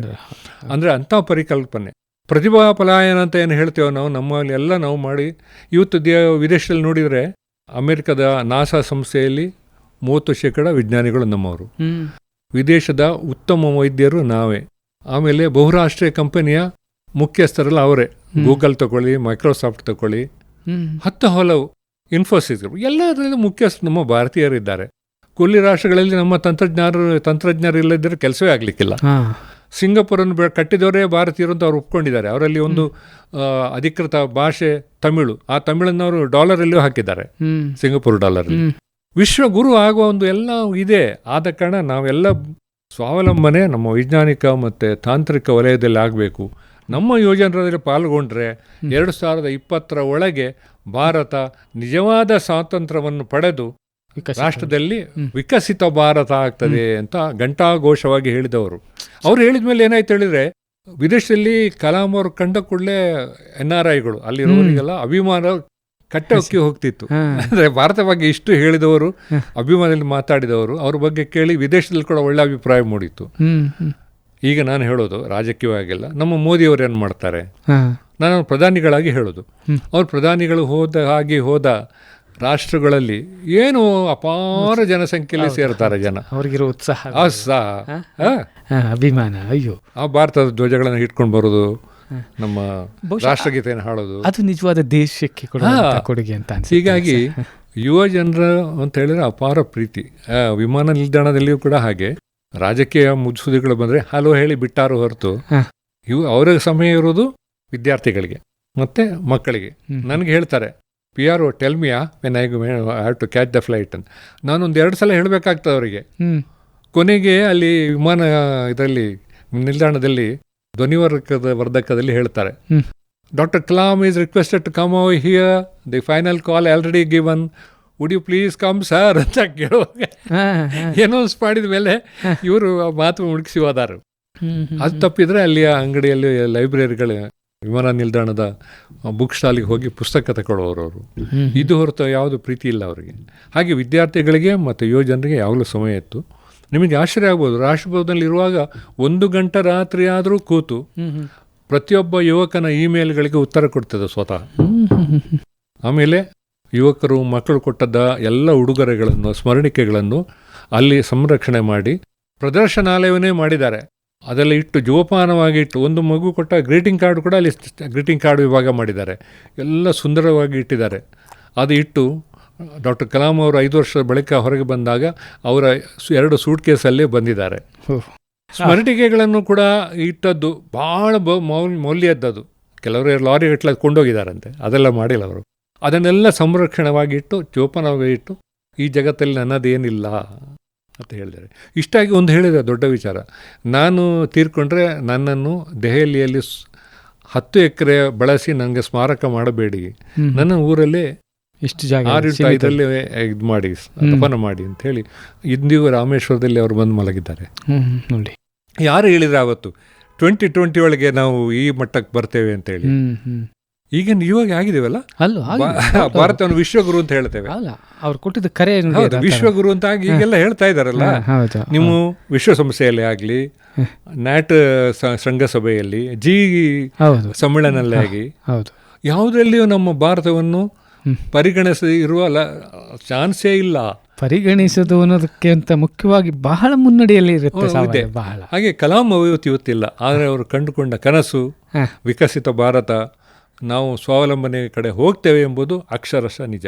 ನನ್ನದೇ ಇಲಾಖೆಯಲ್ಲಿ ಹೇಳಬೇಕಾದ್ರೆ ನಮ್ಮ ಬೇಡಿಕೆಗಳು ರಕ್ಷಣಾ ಇಲಾಖೆಗೆ, ಒಂದು ರೈಫಲಿಂದ ಹಿಡಿದು ಕ್ಷಿಪಣಿವರೆಗೆ ಲೆಕ್ಕ ಹಾಕಿ, ಯುದ್ಧ ವಿಮಾನ, ಟ್ಯಾಂಕ್ ಎಲ್ಲ, 65% ಪಾಲಿನ ನಮ್ಮ ಬೇಡಿಕೆಯನ್ನು ನಾವು ಈಗ ಭಾರತದಲ್ಲೇ ರಚನೆ, ವಿನ್ಯಾಸ, ಅಭಿವೃದ್ಧಿ, ಸಂಶೋಧನೆ, ಉತ್ಪನ್ನ ಮಾಡಿ ನಮ್ಮ 3 ವಿಭಾಗದ ಸಶಸ್ತ್ರ ಪಡೆಗೆ ಕೊಡ್ತಾ ಇದ್ದೇವೆ. ಎಷ್ಟು ಡಾಲರ್ಗಳನ್ನು ನಾವು ಉಳಿಸಿದ್ದೇವೆ ಹೇಳಿದರೆ, ಈಗ ಯಾವ ಮಟ್ಟಕ್ಕೆ ಬಂದಿದ್ದೇವೆ ಹೇಳಿದರೆ, ನಮ್ಮ ತೇಜಸ್ ಲಘು ಯುದ್ಧ ವಿಮಾನವನ್ನು ಅಭಿವೃದ್ಧಿ ಪಡೀಲಿಕ್ಕಿದ್ದ ರಾಷ್ಟ್ರಗಳು ಕೇಳ್ತಾ ಇದ್ದಾರೆ. ಈಗ ನಾವು ಅವರಿಗೆಲ್ಲ ಕೊಡುವ ಯೋಚನೆ ಮಾಡ್ತಾ ಇದ್ದಾರೆ. ನಮ್ಮೊಂದು ಬೇಡಿಕೆ ಆದಮೇಲೆ ನಾವು ಇಂಡೋನೇಷ್ಯಾ, ಫಿಲಿಪೈನ್ಸ್ಗಳಲ್ಲಿ ಅದು ಡಾಲರ್ ಲೆಕ್ಕ ಹಾಕಿದರೆ ನಮ್ಮದು ಬಹಳ ಅವರಿಗೆ ಕಡಿಮೆಯಲ್ಲಿ ಸಿಗ್ತದೆ. ನಮ್ಮ ಕ್ಷಿಪಣಿಗಳನ್ನು ಕೇಳ್ತಾ ಇದ್ದಾರೆ. ನಾವು ಅದು ಮತ್ತೆ ನೋಡ್ತೇವೆ, ಅಭಿವೃದ್ಧಿಶೀಲ ರಾಷ್ಟ್ರಗಳಿಗೆ, ಯಾರು ಸಣ್ಣ ರಾಷ್ಟ್ರಗಳಿದ್ದೇವೆ ಅವರಿಗೆ ನಾವು ಕೊಡ್ತೇವೆ. ಹಾಗೆ ಅಲ್ಲ, ಪ್ರಾರಂಭ ಹಂತದಲ್ಲಿದೆ. ಎಲ್ಲಿವರೆಗೆ ನಾವು ಆಮದಲ್ಲೇ ಮುಳುಗಿದ್ದೇವೆ, ಗುಲಾಮಗಿರಿ ಇತ್ತು ನಮಗೆ. ನಿಜವಾದ ಸ್ವಾತಂತ್ರ್ಯ ಅಂದರೆ ರಾಜಕೀಯ ಮತ್ತು ಆರ್ಥಿಕ ಮತ್ತೆ ಅಂಥದ್ದಲ್ಲ, ಸಾಮಾಜಿಕ ಅಲ್ಲ. ನಮ್ಮ ನಿಜವಾದ ಸ್ವಾತಂತ್ರ್ಯ ಅಂದರೆ ವೈಜ್ಞಾನಿಕ, ತಾಂತ್ರಿಕ ವಲಯಗಳಲ್ಲಿ ಸ್ವಾಯತ್ತತೆಯನ್ನು ಪಡೆಯೋದು, ನಮ್ಮ ಉತ್ಪನ್ನಗಳನ್ನು ನಾವೇ ಮಾಡೋದು, ಪ್ರತಿಯೊಂದು ಡಾಲರ್ಗಳನ್ನು ತುಲನೆ ಮಾಡಿ ಇಲ್ಲೇ ಮಾಡಿ ಅಪಮೌಲ್ಯ ಆಗಬಾರ್ದು ನಮ್ಮ ರೂಪಾಯಿ. ಹೀಗಾಗಿ ಭಾಳ ಸಂತೋಷ. ಈಗ ನಮ್ಮಲ್ಲಿ ಇಸ್ರೋ ಇರ್ಬೋದು, DRDO ಮಾತ್ರ ಅಲ್ಲ, ಹಲವು ಸಂಸ್ಥೆಗಳೀಗ ದೊಡ್ಡ ಕೆಲಸವನ್ನು ಮಾಡ್ತೇವೆ. ಅದರಲ್ಲಿ ನಾವು ಖಾಸಗಿ ಸಂಸ್ಥೆಗಳನ್ನು ಒಳಗೂಡಿಸಿದ್ದೇವೆ. ಒಂದೊಳ್ಳೆ ಇವರಿಗೆ ಪಬ್ಲಿಕ್ ಸೆಕ್ಟರ್ನವರಿಗೆ ಕಷ್ಟ ಆದರೆ ಈಗ ನಾವು ಖಾಸಗಿಯವರನ್ನು ಕರೆದಿದ್ದೇವೆ. ನಮ್ಮ ಗೌಪ್ಯತೆ ಮತ್ತು ನಮ್ಮ ಮಾನದಂಡವನ್ನು ಇಟ್ಕೊಂಡು ನೀವು ಉತ್ಪನ್ನ ಮಾಡಿ ಅಂತ. ಹೀಗಾಗಿ ಇಷ್ಟು ಸಾಧನೆ ಆಗಿ ಹೋಗಿದೆ ಇಲ್ಲಿ. ಹೌದು ಹೌದು. ಅದಕ್ಕೆ ಮೂಲ ಕಾರಣ ಅಬ್ದುಲ್ ಕಲಾಂ, ಡಾಕ್ಟರ್ ಅಬ್ದುಲ್ ಕಲಾಂ ಅವರು. ಏನು ಸ್ವಾಮಿ ವಿವೇಕಾನಂದರು ಬಹಳ ವರ್ಷಗಳಿಂದ ಹೇಳಿದರು, ಸ್ವಾತಂತ್ರ್ಯ ಪೂರ್ವದಲ್ಲಿ ಚಿಕಾಗೋದಲ್ಲಿ ಹೋಗಿ ಮಾತಾಡಿದರು. ಏನು ಅವರೆಲ್ಲ ಹೇಳಿದ ಅದನ್ನೇ ಇಲ್ಲಿ ಪುನರಾವರ್ತನೆ ಆಗಿದೆ. ಯುವ ಜನರ ತಂಡವನ್ನು ಕೊಡಿ, ಹೊಸ ಭಾರತವನ್ನು ಕಟ್ಟುವೆವು ನಾವು ಅಂತ ಹೇಳಿದವರು. ಅದೇ ಕೆಲಸ ಇಲ್ಲೇ ಆಗಿದೆ. ಯುವಜನರೇ, ನಿಮ್ಮಲ್ಲಿ ಚೈತನ್ಯ ಉಂಟು, ದೊಡ್ಡ ಕನಸು ಕಾಣಿ. ಒಂದು ರಾಷ್ಟ್ರ ವ್ಯಕ್ತಿಯಿಂದ ದೊಡ್ಡದು. ದೊಡ್ಡ ದೇಶ ಪ್ರೇಮವನ್ನು ಬೆಳಗಿ, ನೀವು ಮಾಡೋ ಉದ್ಯೋಗವನ್ನು ಪ್ರೀತಿಸಿ, ದೇಶವನ್ನು ಪ್ರೀತಿಸಿ, ಒಳ್ಳೆ ನಾಗರಿಕರಾಗಿ. ಇದರಿಂದ ದೊಡ್ಡ ಒಂದು ಸಂದೇಶಗಳೇನಿವೆ ಕಲಾಂ ಹೇಳಿದ್ದು. ಅಲ್ಲ, ಅದ್ಭುತ ಅದ್ಭುತ. ಒಂದು ದೇಶ, ಬಹುಶಃ ಅವರು ಕಂಡಂಥ ದೊಡ್ಡ ಕನಸು ವಿಕಸಿತ ಭಾರತ ಮತ್ತು ದೇಶ ಪ್ರೇಮಕ್ಕೆ ಬಹುಶಃ ಇವತ್ತು ಅವರಿಲ್ಲ ಅಂದರೂ ಕೂಡ ಅವರ ಕನಸನ್ನು ನನಸು ಮಾಡುವಂಥ ಸಾಕಷ್ಟು ಬೆಳವಣಿಗೆಗಳು ನಾವು ನೋಡ್ತಾ ಇದ್ವಿ. ಅವರು ಕೊಟ್ಟಂಥ ಕರೆ ಇವತ್ತಿಗೆ ಸಾಕಾರಗೊಳ್ತಿದೆಯೇನೋ ಅಂತ ನನಗೆ ಅನಿಸುತ್ತೆ ಸರ್. ಖಂಡಿತ, ಸಂಶಯವಿಲ್ಲ. Yes sir. ಸರ್, ಬಹುಶಃ ಅವ್ರ ಬಗ್ಗೆ ಮಾತನಾಡಿದ್ರೆ ಇಡೀ ದಿನ ಸಾಲೋದಿಲ್ಲ. ಅದರಲ್ಲೂ ನಿಮ್ಮ ಜೊತೆ ಮಾತನಾಡಿದ್ರೆ ಅಂತೂ ಇಡೀ ತಿಂಗಳು ಸಾಲಲ್ಲ. ಯಾಕಂದರೆ ನೀವು ಅವ್ರ ಜೊತೆ 7 ವರ್ಷಗಳನ್ನು ಕಳೆದವರು. ಅವ್ರ ಹತ್ರ ಒಂದೊಂದು ಕ್ಷಣಗಳು ಸಹ ನೆನಪಿರುತ್ತೆ ತಮಗೆ. ಸೊ ಹಾಗಾಗಿ ಖಂಡಿತವಾಗ್ಲೂ ಮುಂದಿನ ದಿನಗಳಲ್ಲಿ ನಾನು ಒಂದೊಂದೇ ಇಡಿಯಾಗಿ ಅದನ್ನು ಮಾತಾಡಿಸ್ತೀನಿ ಸರ್. ಇವತ್ತಿಗೆ ತಾವು ನಮ್ಮ ಕೇಳುಗರಿಗೆ ಏನು ಸಂದೇಶವನ್ನು ಕೊಡಲಿಕ್ಕೆ ಇಷ್ಟಪಡ್ತೀರಿ? ಸಂದೇಶ ಕೊಡಲಿಕ್ಕೆ ನಾನು ದೊಡ್ಡ ವ್ಯಕ್ತಿ ಅಲ್ಲ. ಇರಲಿ, ನಾನೇನು ಹೇಳೋದು ಹೇಳಿದರೆ, ಕಲಾಂ ಹೇಳಿದ ಸಂದೇಶಗಳು ಯಾವತ್ತೂ ಪ್ರಸ್ತುತ. ಇದರಿಂದ ಅವರ ಸಂದೇಶದ ಮಿಗಿಲಾದ ಯಾವುದಿಲ್ಲ. ಯುವ ಜನರು ಈಗ ನಾವು ಸಾಫ್ಟ್ವೇರ್ ಅಂತ ಎಲ್ಲ ನಾವು ಹೋಗ್ತಾ ಇದ್ದೇವೆ, ಒಂದೇ ಕಡೆ ದೃಷ್ಟಿ ಇಟ್ಟು ನಾವು ಓಡ್ತೇವೆ, ಆ ಕಡೆ ಲಕ್ಷ್ಯ ಮಾಡಿದ್ದೇವೆ. ಹಾಗೂ ಮತ್ತು ವಿದೇಶಕ್ಕೆ ಹೋಗಿ ಕೆಲಸ ಮಾಡುವ ಒಂದು ಗುರಿಯನ್ನು ಮಾತ್ರ ಹೊಂದಿದ್ದಾರೆ. ಸಾಮಾಜಿಕವಾಗಿ ಒಂದು ದೊಡ್ಡ ಅಂತಸ್ತು ಅಂತಂದರೆ ಸಾಫ್ಟ್ವೇರಲ್ಲಿ ಕೆಲಸ ಮಾಡುವಂತ ಆಗಿಬಿಟ್ಟಿದೆ. ಅದೆಲ್ಲ ಹೋಗಬಾರ್ದು, ಅದೆಲ್ಲ ಕಡಿಮೆ ಆಗಬೇಕು. ನಮ್ಮ ಜನರು ನಮ್ಮಲ್ಲೇ ಭಾರತದಲ್ಲಿ ಕೆಲಸ ಮಾಡಬೇಕು. ಇನ್ನೊಂದು ಕಂಡುಕೊಂಡು ಅಂತ ಹೇಳಿದ್ರೆ, ನಮ್ಮ ರಾಷ್ಟ್ರೀಯ ಪರೀಕ್ಷೆಗಳಾದ IAS ಮತ್ತು IPS ಇದರಲ್ಲಿ ನಮ್ಮ ಕರ್ನಾಟಕದವರು ಬಹಳ ಕಡಿಮೆ ಮಂದಿಯಲ್ಲಿದ್ದಾರೆ.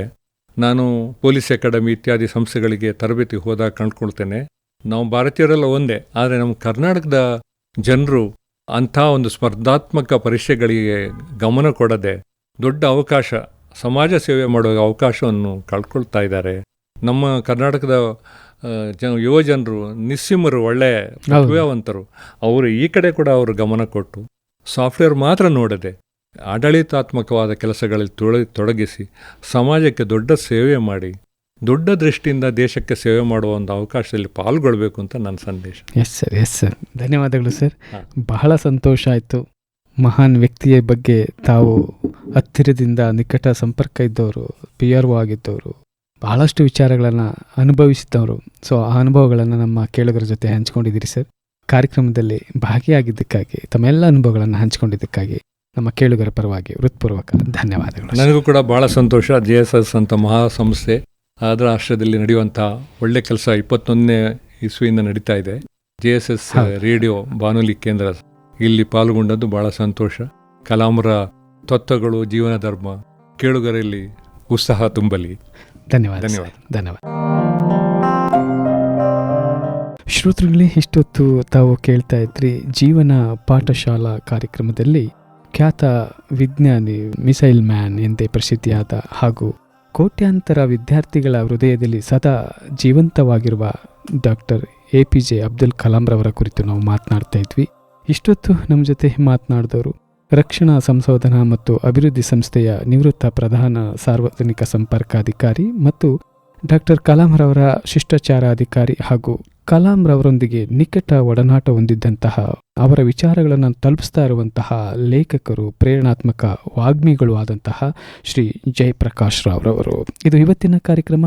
ಮತ್ತೊಂದು ಕಾರ್ಯಕ್ರಮದ ಜೊತೆ ತಮ್ಮನ್ನು ಭೇಟಿಯಾಗ್ತೀನಿ. ಅಲ್ಲಿವರೆಗೂ ನಮಸ್ಕಾರ.